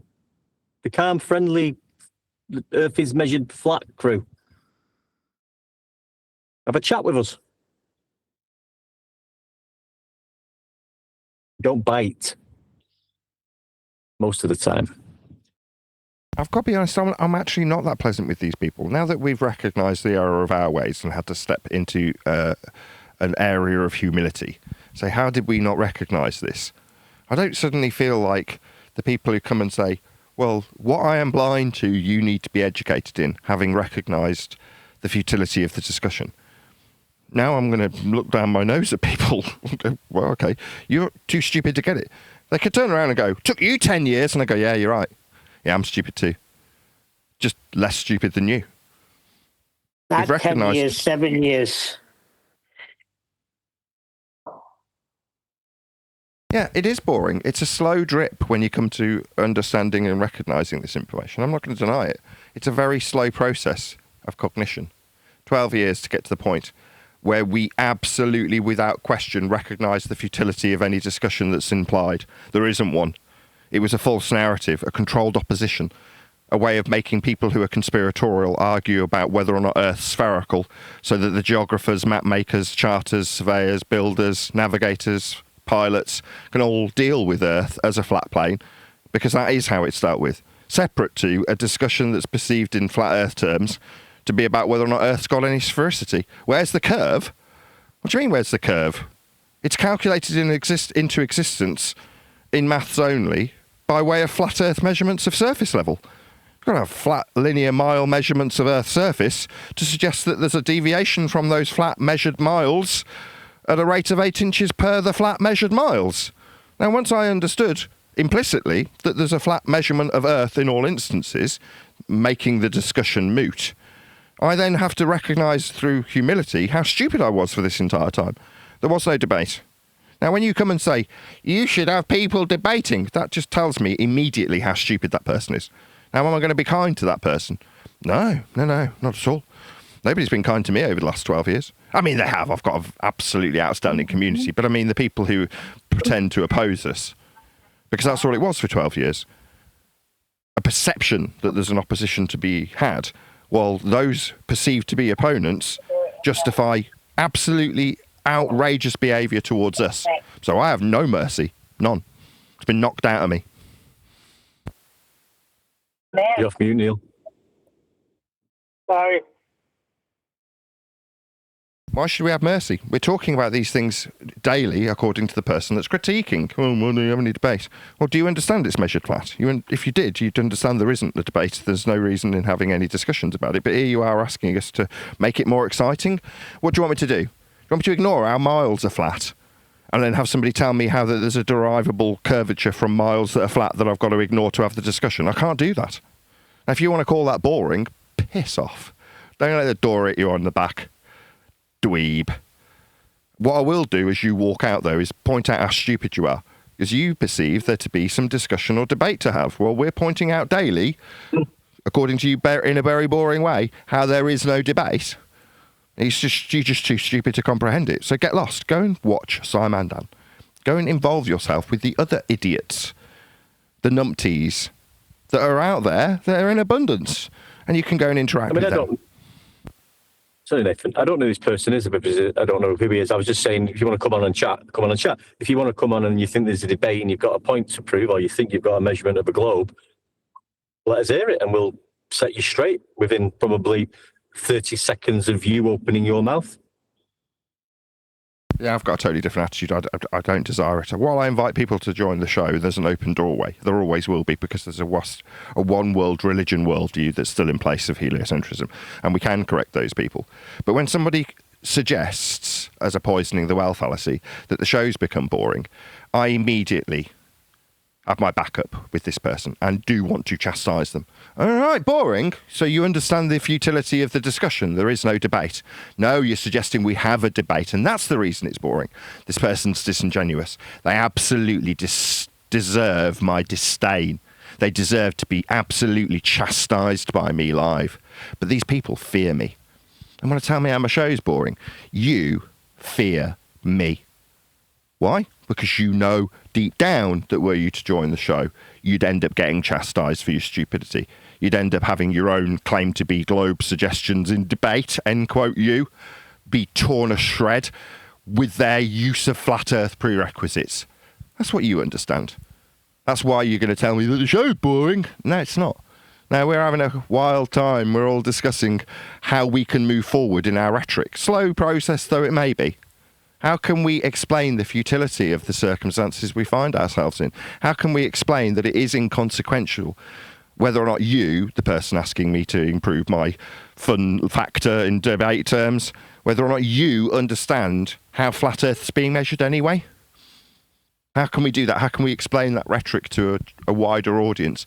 How inconsequential they are to a discussion that they hold with cognitively dissonant views. One that they're not exercising, that's flat Earth measurements that they're not doing, and one that they're also not doing, that's globe derivatives of flat Earth measurements, creating a sphere belief and religion for them to be kept under control with. Neither of which is being exercised by this normie, who's, from my perspective, the third perspective, inconsequential to both. You're not actually going out in any verifiable way to confirm your sphere religion belief in a sky vacuum on a spherical shaped world. You're not confirming that in any way, shape or form. It's just a religious belief that you hold. But you're also not going out mapping and charting or building anything. And if you were, you'd be doing it flat. Oh, only locally flat, says the cognitively dissonant bum boys that don't actually do any of this either, that make YouTube careers out of it. Again, utterly inconsequential. These Batman-wearing T-shirt idiots. That's what they are. Inconsequential to the subject, like the guy in chat. But what do? They don't say, I'm bored, I'm going to watch my cat videos. They come and say, I lost interest after 10 minutes, 50 minutes into the live show.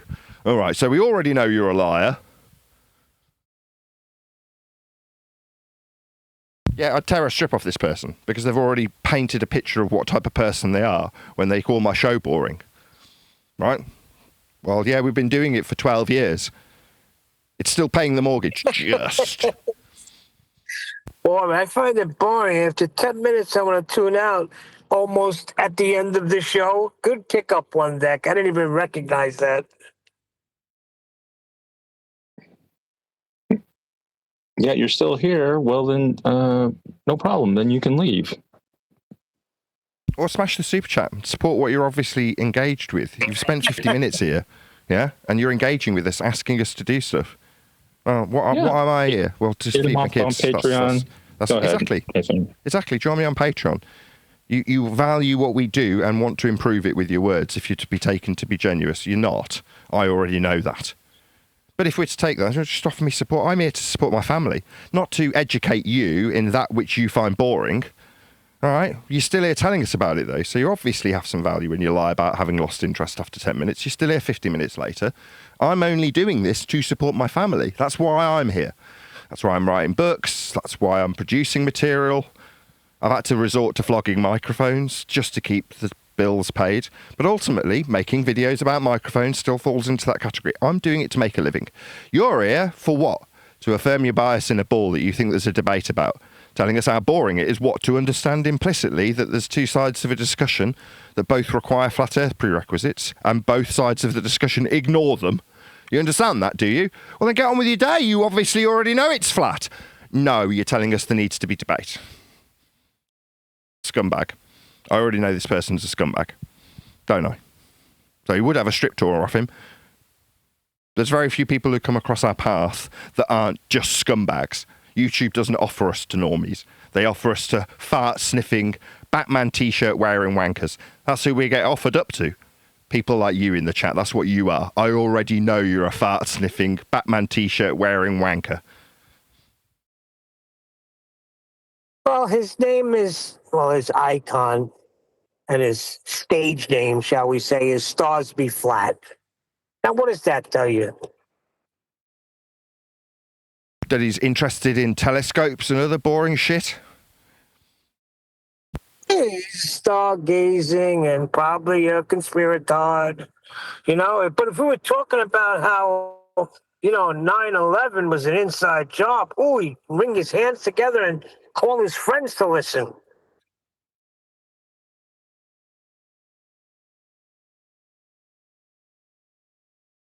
Well, he achieved his ends in one way. Us chastising this moron has meant he's got a bit of extra entertainment out of the end of the show. I'm sure he's pleased. Or she. I'd rather you just join me on Patreon, though, because you're obviously into what we're doing. Nathan. Say again.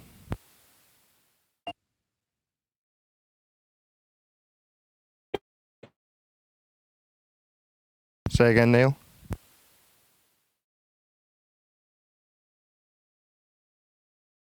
One more time, Neil. Now we've just got Imagine dead I air. was to say that. Sorry, you got me now? Yes. Imagine I was to say that. What am I, 8 years in? Yeah. The last 10 minutes, 8 years in. Things that I find boring, I don't tend to interact with.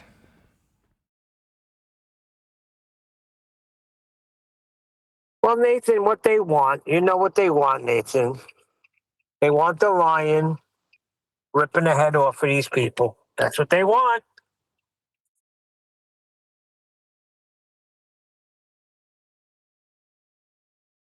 What do you think he's saying? Let's have some debate.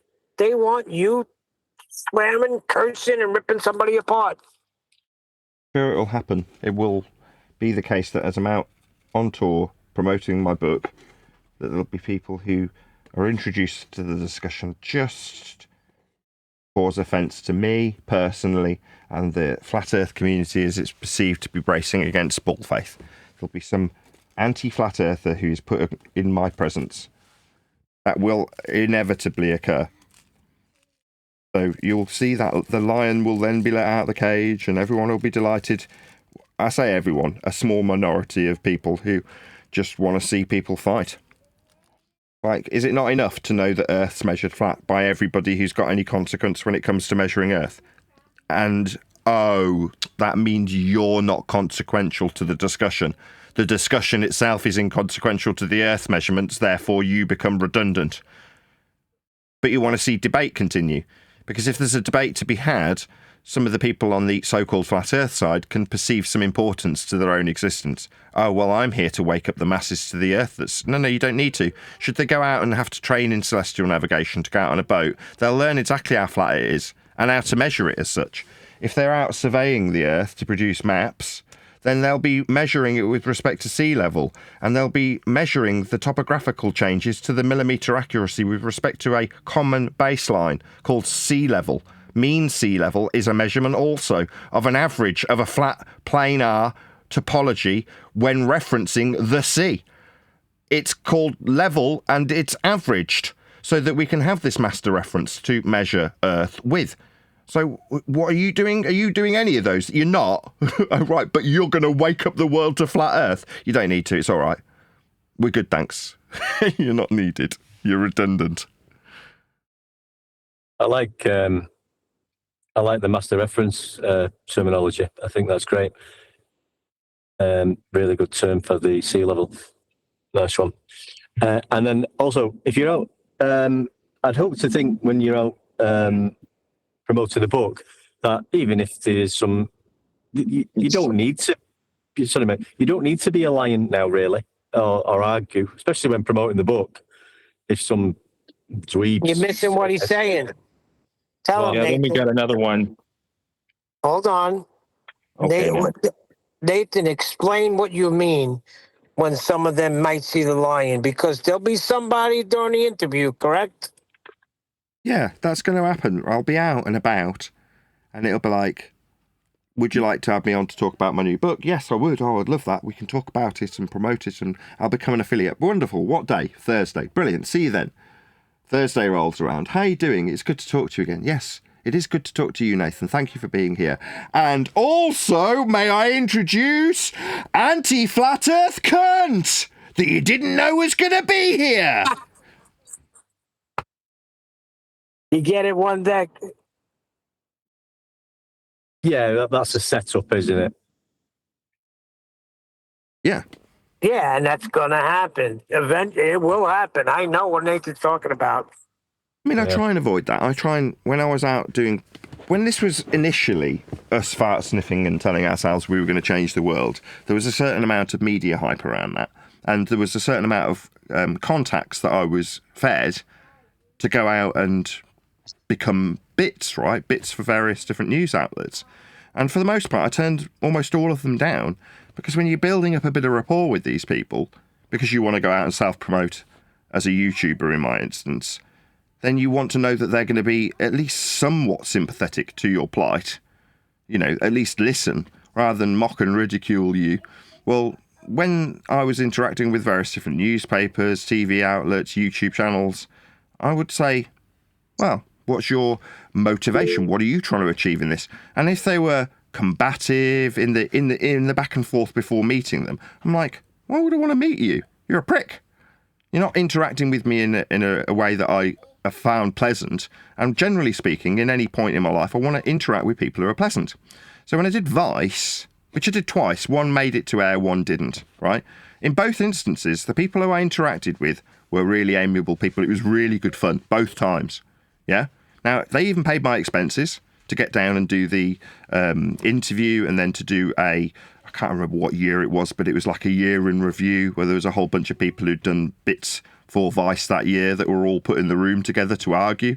Great fun. I really enjoyed it. Never made it to air, but I was willing to go back. Why? Because when the piece came out, it wasn't a hit piece. Admittedly, there was some theremin music in the background that people were like, well, they're putting that weird spooky music over the top of you to make you sound like you're a nutcase.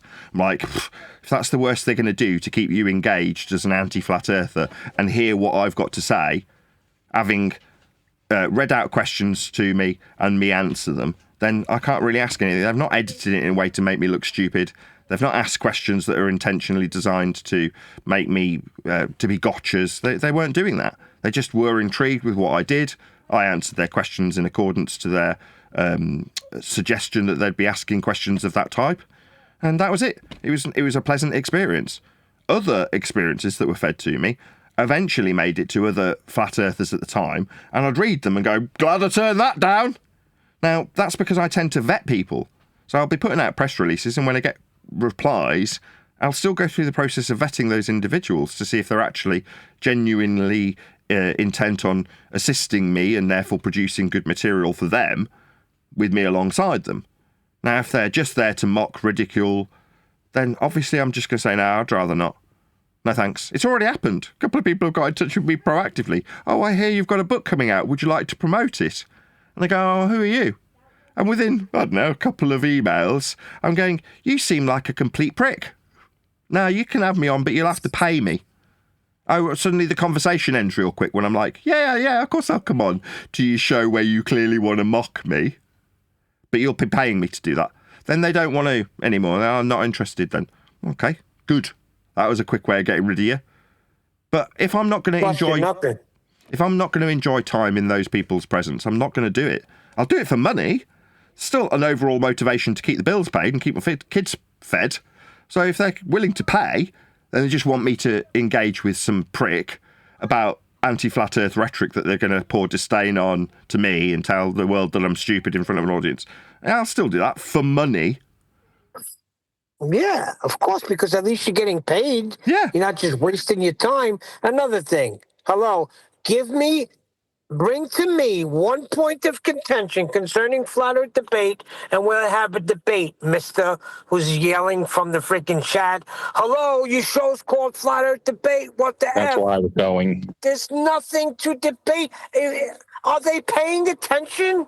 Like, we've been having shows about this, Nathan, for how long now?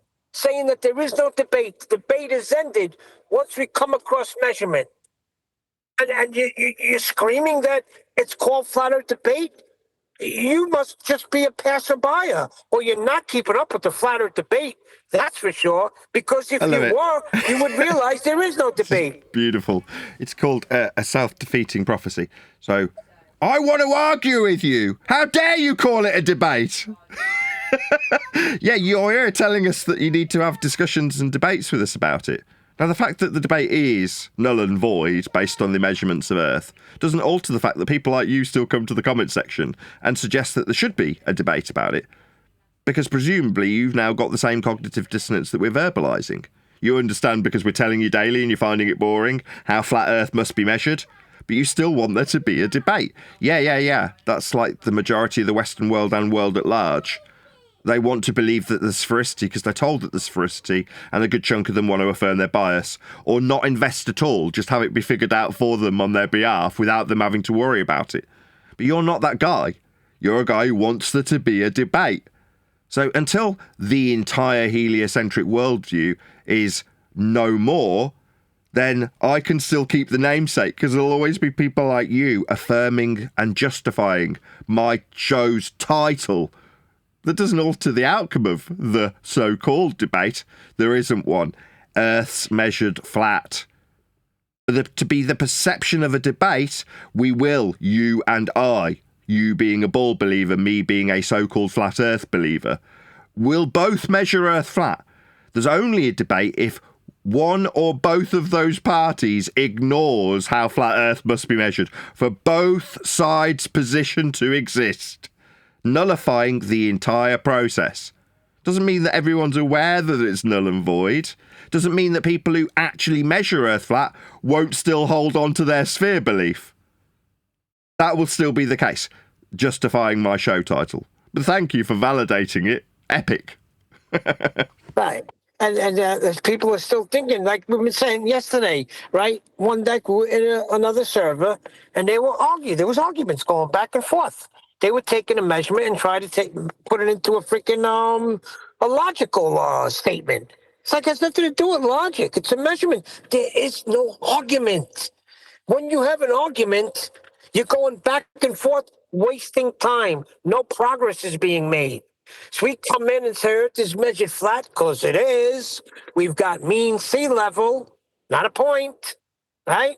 Mean sea level, not mean sea point. And it ends everything. And that drives you crazy, because you want to be the gurus. You want to be the smart guys. You want to be the ones telling people what's what. Yeah, know your game. As it is the end of the week, I wouldn't normally ask, but is there anybody who's actually in the Discord server that did want to get a word in edgeways? If not, you're going to be waiting a few days over the weekend. Last call. Today's Friday? Today is Friday. Going out for a curry later. Man, I'm going to miss my flight. Don't be don't be south about it. Would like to hear the Discord guys getting more involved, to tell you the truth. But in all seriousness, was there anybody who wanted to add anything from Discord? Now's your opportunity. Not that you couldn't have interrupted at any point during the live show, obviously, but some people might need an extra brave pill. No? Any more from my panel? I don't know if I'm having a curry tonight, but I usually do on a Friday. But I did have one in the week as well, so just toying with the idea whether I should have a curry or not. But other than that, no. Hope you have a great weekend. What about Alpha Murphy 72? He's sitting right in there. I haven't been sending him to another room. I've been allowing him to sit in there. You've been sitting in there now for 2 weeks, undisturbed. You've got nothing to say? Ask your wife permission. Maybe she'll give it to you today. She'll give you permission to take your brave pill. What's he going to say, Neil? What can he say? How something is not matching up on his globe. You know, the measurements that he uses. South, there's something wrong with South one deck. He must be taking it all in. What we're putting down, what we're putting north here. Putting south. Sorry, south. You know, he must be. If he's there for 2 hours listening to us, he's either really interested or he's sort of weighing it all up and becoming, starting to understand, the measurements.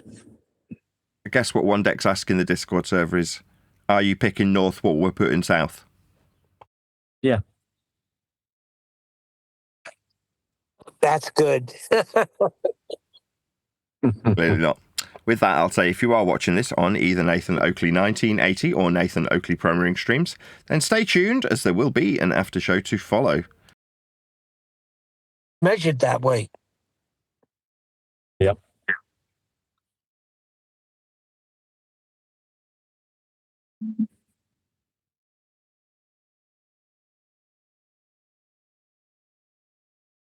Ah, Bring good show. out your champion. Say again, Neil. don't know, one deck I think is off moon. I'm feeding back. So They want to bring out. I was reading somebody in chat. He said, "Yes, it's blood sport. We want. It's always been the blood sport. That's true. Meaning you going out and tearing apart Globers, and it's because they want to live the ripping apart Globers life vicariously through you, because maybe they have an incompetence to do the things that you do. I mean, it was like that for all of us. We didn't have the verbiage that you have, and the as quick as you are. So, like, everybody wants that because they're incompetent to do it themselves. But I'm trying to wake them up and saying it's not about that anymore. You don't even need that. Once you know how it's measured and you know that they're utilizing it flat as well, there's no need or desire. You shouldn't have a desire to want to rip them apart. You should have an awakening, a reckoning.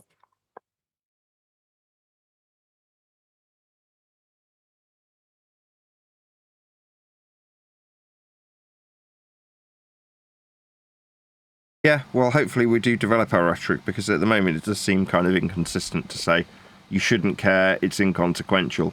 It's like, well, if you shouldn't care and it's inconsequential, why do you see the need to tell me that? It's inconsequential. Surely you'd be getting on with your day. Why are you telling me to do that? If you clearly can't, because you're here telling me it. It's a kind of inconsistent message. Yeah, but it's a statement of truth. I'm not saying it's not correct, but you can't get away from the fact that it seems hypocritical to say you shouldn't care. Well, you shouldn't care. Well, you're in a unique position because you have a YouTube channel as well.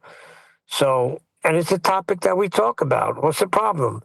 People get on and talk about whatever they want on YouTube. Whoever finds it interesting. For me, I don't see what the problem is. There was a time to argue this point that Earth wasn't a globe. Got it? Earth wasn't a globe. Yeah. That was how. Now it's progressed to, wait a second, we have a measurement here. Now we don't even need to mention what Earth is not. We can tell you what Earth is. I don't mean the entirety of the Earth. Yep. What I mean is you could take a measurement and you could realize it's flat. Yep, 100%, without a doubt.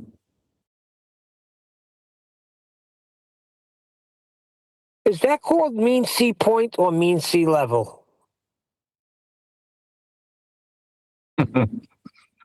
Yeah.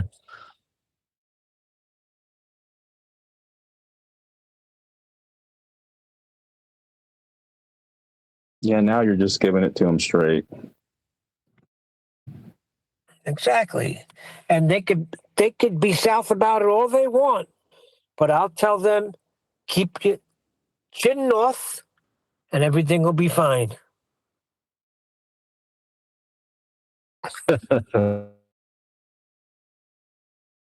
Your chin north.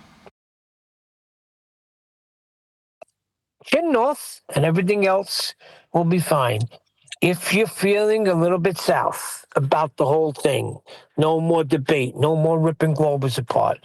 That may get you a little south. But keep your chin north and you'll have a brighter day. It's a case of be careful what you wish for, because you might actually get it. People have been telling me for 10 years that they want a silver bullet, a point that ends all debate. Well, you give it them and they go, well, we don't want that. It ends the debate. That's exactly what happened. Funny. What I really want is something that only I can possess and then lord it over other people, that leaves them being defeated in their debating points about being on a globe. Because then I am the superior character in that particular scenario. Can you give me that? I'm going to call that the silver bullet. You're like, no, unfortunately, the silver bullet is like a nuclear explosion. It just wipes everything out. Exactly. Yeah, right in a way, though. Oh, right in a way, though, at this point now, I mean, you could just say, well, yeah, that my journey, the information that I needed and the journey, whatever journey I've been on through this flat Earth debate, I've come to the end of it now, and I don't need to argue. I don't need to debate anybody. I got to where I wanted to be. You don't have to really talk about it if you don't want to now, do you? Oh, wait a second. You got it to where you want it to be, One Deck? Oh, I see. You're the special guy. So you gave us mean sea level, huh? No, but you know what I mean. We all, like Nathan's already saying. No, Nathan's saying this. Like, why are we going out? Sort of, we don't need to say anything. But then you think, well, what? Then you think, well, what we're going to say then? What I'm going to talk about then? We just went through a whole hour. We were fine. What were we talking about? We were talking about things that are taking place in this arena we find ourselves in. There's still an arena. There's still an appearance of a debate, but there's only a few that realize the debate is over. There's only a few that peeked through the shade and, saw the whole game, that it wasn't even a game.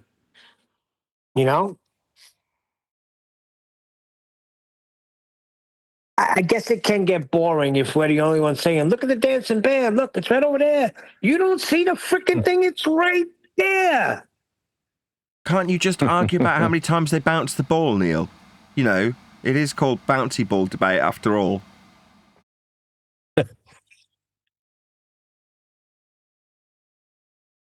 You guys want to blame anybody? Blame refracted curvature. He did this. He gets credited with it too.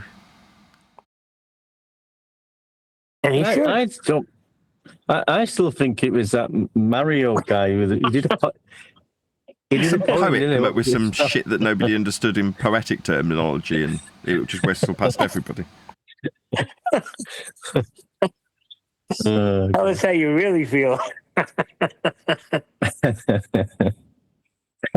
Yeah.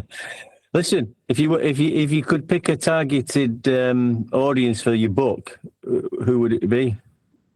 Everybody. Oh, I was just about to speak to that. I knew he was going to say everybody. I knew he was going to say everybody. I was going to give an example. I was going to give an example from The Simpsons, actually. So there's a Simpsons episode where Marge becomes a realtor, and she's getting taught how to be a real estate agent, or estate agent, as we call it. Say hello, Clover. Hello. What can I do for, Clover? Hello. Like my bracelet away. Hello. Yes, your bracelet's beautiful. So Marge is learning to be a realtor, and she's being shown the different houses, and she's complaining that the properties that she's got for sale don't meet the expectations of the customer. So Lionel Hutz sits her down with a little book, and he says, look, let me explain some of these houses to you with positive spin. And he opens the book, and there's this little house, and she goes, that's a little bit small. And he goes, no, it's quaint. And she goes, well, he flicks the page, and there's a rundown building. She goes, well, that building's dilapidated. And he goes, no, rustic. And then he flips the page again. And she goes, now, come on, that house is on fire. And he goes, no, motivated seller. And he says, look, Marge, you need to understand something. The right house is the one that's for sale. The right customer is anybody. Very good. Yeah. Well, it's true. I know that.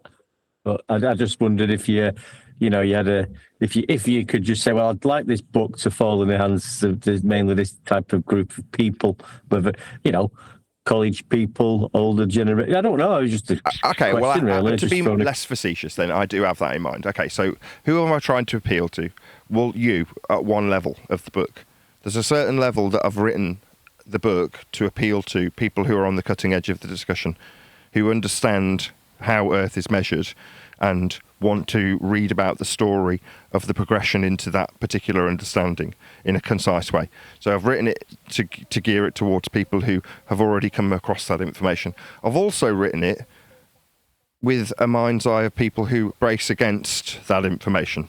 That is to say, when dealing with heliocentric rhetoric, I've written it so that it's hopefully sympathetic to the person that believes in it, whilst also detailing the flat earth prerequisites that are required in detailing it. So it's written for your average opponent to this show, along with the people on the cutting edge of this show. It's also written for an average normie. It's structured in a way that it's digestible, with the concepts increasing in complexity as you read through the book. Therefore, it's got a mind's eye to your average normie who's never come across the subject. He can start digesting the information. It's also geared towards people who want one of the three levels of societal interest, from the lowbrow people to the midbrow, if you will, events, to the highbrow concepts and ideas, all of which are hopefully catered for in some fashion in the book. So when I say it's written for everybody, it's written for anybody who's got an interest in the subject of flat earth and heliocentrism. So if you're a heliocentrist, you'll get a certain degree of affirmation about how, I don't know, bent pseudo-geometry is capable of description and then reification with flat earth prerequisites in tow. So there's a whole bunch of different levels in terms of how it's written so that it can appeal to a multitude of different people. Hopefully everybody, but it won't be appealing to everybody. There's going to be people who that would refuse to read such a book. So I understand that, and obviously can't cater to those people. But anybody who's got the mildest of interest should be intrigued and enthralled once they read a couple of lines in the first chapter to keep reading. So, hopefully that covers what you're asking. You know who I think is going to be most affected by it? I was thinking about it the other day because you've said this before. I think normies, as you were going through it, I think normies are going to be the ones that are really going to eat this up. I hope so. I think that was a good plug. My hope is that to achieve normies wanting to read the book, I've appealed to people who are on the inside of the subject so that it can relate to them. So if you're a guy who's constantly in one of those servers arguing about how Earth's not a sphere and the distance to geometric horizon, blah, blah, blah, right, anti-globers, hopefully somebody on the inside, if they're our community, gets hold of the book, reads it, and goes, you know what, I could give this to Auntie Susan, and there's enough character-driven plot to keep her intrigued and want to read it, whilst letting her know how Earth is measured flat the whole time. So that is to say, the person who reads it, who's already on the inside, goes, I obviously already knew all that anyway, but I could definitely see this being read by Auntie Susan. She'd definitely take this on board and read it and be enthralled enough to... And therefore, that person will recommend it. Because it's initially only going to be absorbed by the smaller community that will know about it initially. Now, if they enjoy it, the hope is that they enjoy it enough to want to get Auntie Susan and Uncle Steve to read it. Yeah, that's good. But it could plug that well, all of it was, but when you went through, appeal to me, and then obviously to newbies, that's a good plug for you. But remember everything you said there, because that sounded great. Yeah, I can only hope that initially people on the inside do actually purchase it and then go, yes, I will recommend this to an ex-man who can digest it. If it's too heavy going, or if it had been too heavy going, or it ends up being perceived as being too heavy going, then people will go, I really enjoyed it as an established flat earther, or by contrast, I really hated it as an established anti-flat earther. But I wouldn't recommend it to others because it's just too heavy going, and I don't think they'd get enjoyment out of it if they spent their money on it. That's the worst case scenario. And when writing it, that's what I'm thinking. In the back of my mind, I'm thinking, I want, let's think of some random flatty. That Jason guy, or Robbie and Jason, or whatever they were called, those two guys that came on from the Limitless channel or something. Do you remember? Do you know what I'm talking about? They've been around for a while. So, you know what I'm on about? I'll keep wanting to call them Reggie and Ronnie. I know one of them is called Reggie. No. No, one is Ronnie. Ronnie, yes. What's the other one called? I forgot, but I know who you're talking about. That guy, Ronnie, who was previously a bit plump and then suddenly got into fitness and is like uber fit now. That guy, right? He has been around long enough, has got his preconceived notions about what a flat earth is. I would hope that he specifically, as an example, would pick up the book, read it, not only enjoy it, because he can see lots of characters he's familiar with because he's on the inside, and recognise certain aspects of the story and enjoy aspects that he'd never heard about before, but also understand implicitly towards the end of the process how Earth is being measured flat in all instances. Now, it might be that, like anybody that I've just exampled, they go, I already knew that. I already understood it in the way it's been described. But I do feel this is digestible to another person that I could recommend buy this book. And then he recommends it to his sister, who he's never really discussed it with, or, his next door neighbour when they hear him discussing it with his friend. They're like, Flat Earth? And you're like, yeah, I've just been reading this book, actually. Do you want it? And they go, thank you very much. But he's not embarrassed to hand it to her. Be nice to get someone find a normie, I don't know, bring them on the show or whatever, and just have a bit of a chat with them, and then get someone's views before and after. Somebody who's not involved with this arena. You know what I mean? Say, read the book, come back and tell us has anything sort of. What did you notice about it? Have you got has anything changed in the way that you sort of see view the Earth in terms of how it's dealt with and measured? Just like a normal person who's just that'd be interesting, wouldn't it? I think absolutely. I can't wait to get feedback, and I will be asking if I do get feedback. What was your position prior to reading it? You anti-flat Earth? Are you pro-globe? Were you indifferent to either and handed it from a stranger? Are you in the inside, having studied the subject for 10 years? Where are you coming from before reading this? And then once you hear their opinion on it, it's obviously not ascribable of any moral value or less value as a result of that. But I can't wait to get feedback. I'm really excited. I can't wait for it to come out. I still haven't got any update for you to tell you when exactly. I would hope imminently. Where is this bloody Chuck? I need to give him a ring. I'll ask my wife to email him. Hold on a sec. It just means he's doing his due diligence and going through it and making sure everything is okay. It's nice just to have confirmation of that and just make sure everything's sweet. I agree. A little communication goes a long way. Miles and miles, mate. Now, my wife's gone to the shop. When she gets back, Nathan? I'll ask her to email him. I sent him an email on Monday. I'll ask my wife, who was the one that actually sent it off to him, to email him. Right, it could be like, hey, I got it. I haven't gotten around to it yet. I'm a little bit busy with other things, but I'm getting around to it now. Exactly. As I said on yesterday's show, it's not like I should be in any position to moan. This guy started this project off on my behalf with the help of 10th Man many years ago. So it's not like I've been in like some massive rush to get it to completion. So waiting a couple of weeks or even if it ends up being a couple of months for it to be processed in whatever way it needs processing, I don't know. I've never published a book. But now it's off my desk. In many ways, I'm actually quite pleased that there's a nice little gap because I'm much more laid back. I mean, I'm obviously anxious to get the book out, but by the same token, as soon as it is, I'll be contacting people and trying to promote it. And there's other work that will be needing to be done once it's out. And, I've got supportive people around me. People like Len giving me $100 or £100, I should say, is a massive help. It takes the pressure off hugely, because it means I'm not going to start pestering because I desperately need the money. I mean, I do, but I'm not falling short so badly that I've got to pester my own publisher and put him in a bad mood. Dude, that Hyundai's gone already. Of course.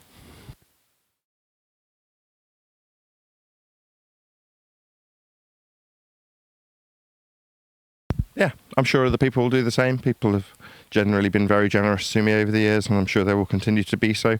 I thank my patrons every single day when I do a live show on the Uncut and After Show. I will continue to do so because I am sincerely grateful to them. So, the level of support has always been of a very noteworthy level throughout my YouTubing career. The YouTubing statistics have been, not showing as much growth as I would hope, but they've always shown a moderate amount of growth throughout the years. I've always had the channel's numbers going up in the right direction, generally speaking, occasional dips here and there, but nothing like the level of support that actually keeps me able to do it at all. And that's generally from individuals actually supporting me financially. You know, that's not from the ad revenue. It never really was. As much as you want this book out, it might be an advantage, you know, because you do just to, you know, let people get your first book out of the system and then, you know, hit them with the real book. Yeah, there's a certain scapegoatism to the stolen material that was published by two thieves that previously were on the show on a regular basis. But that'll be out of the way soon. Like I say, I don't think that will necessarily hold on to a spot in history. You never know. Here's the thing. The word providence, remember, it's God ordained, right? Just sit back and relax. Your part is done. That's the key thing. When it comes out, that'll be the time it's supposed to come out. That's it. Everything in life is timing, right? And I think this is the perfect timing. How do you measure time, mate? Oh, well, time, it's constant. It's gone, here, now. You can't measure time. What's wrong with you people?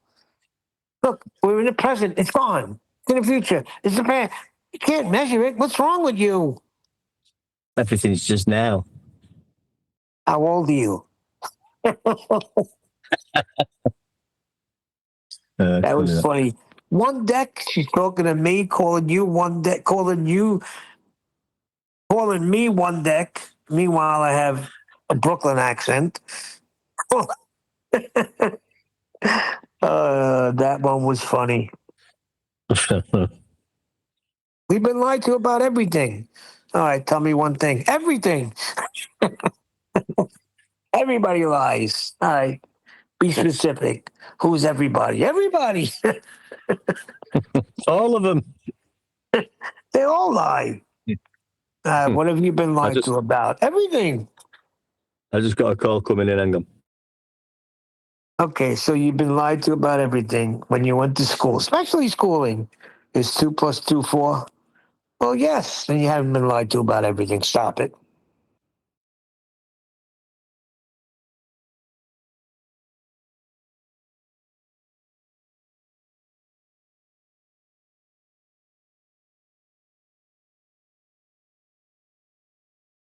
I feel bad for guys like D Rose because he probably can't get on the show because of timing. And there was a time when it used to go on and he'd be able to pop in on his lunch break. Now he probably gets his lunch break and everybody's gone. But that's just the way of things. It'll juice up again once the book is out. It'll generate some more enthusiasm. People will be on fire again for the topic. So, yeah. Just got to wait it out. Just got to get through the lull.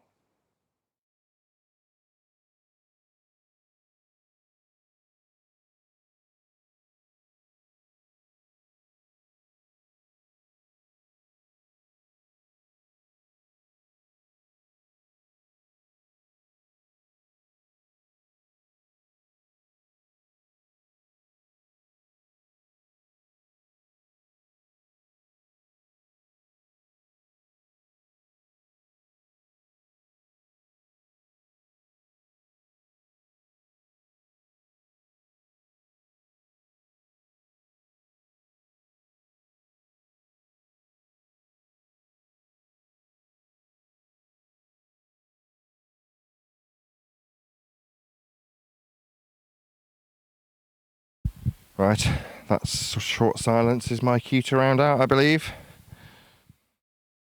Unless there's any last comments before the weekend. Clearly not. With that, I will say a huge, massive, enormous thank you to both Discord and G+ panels for making today's after show possible.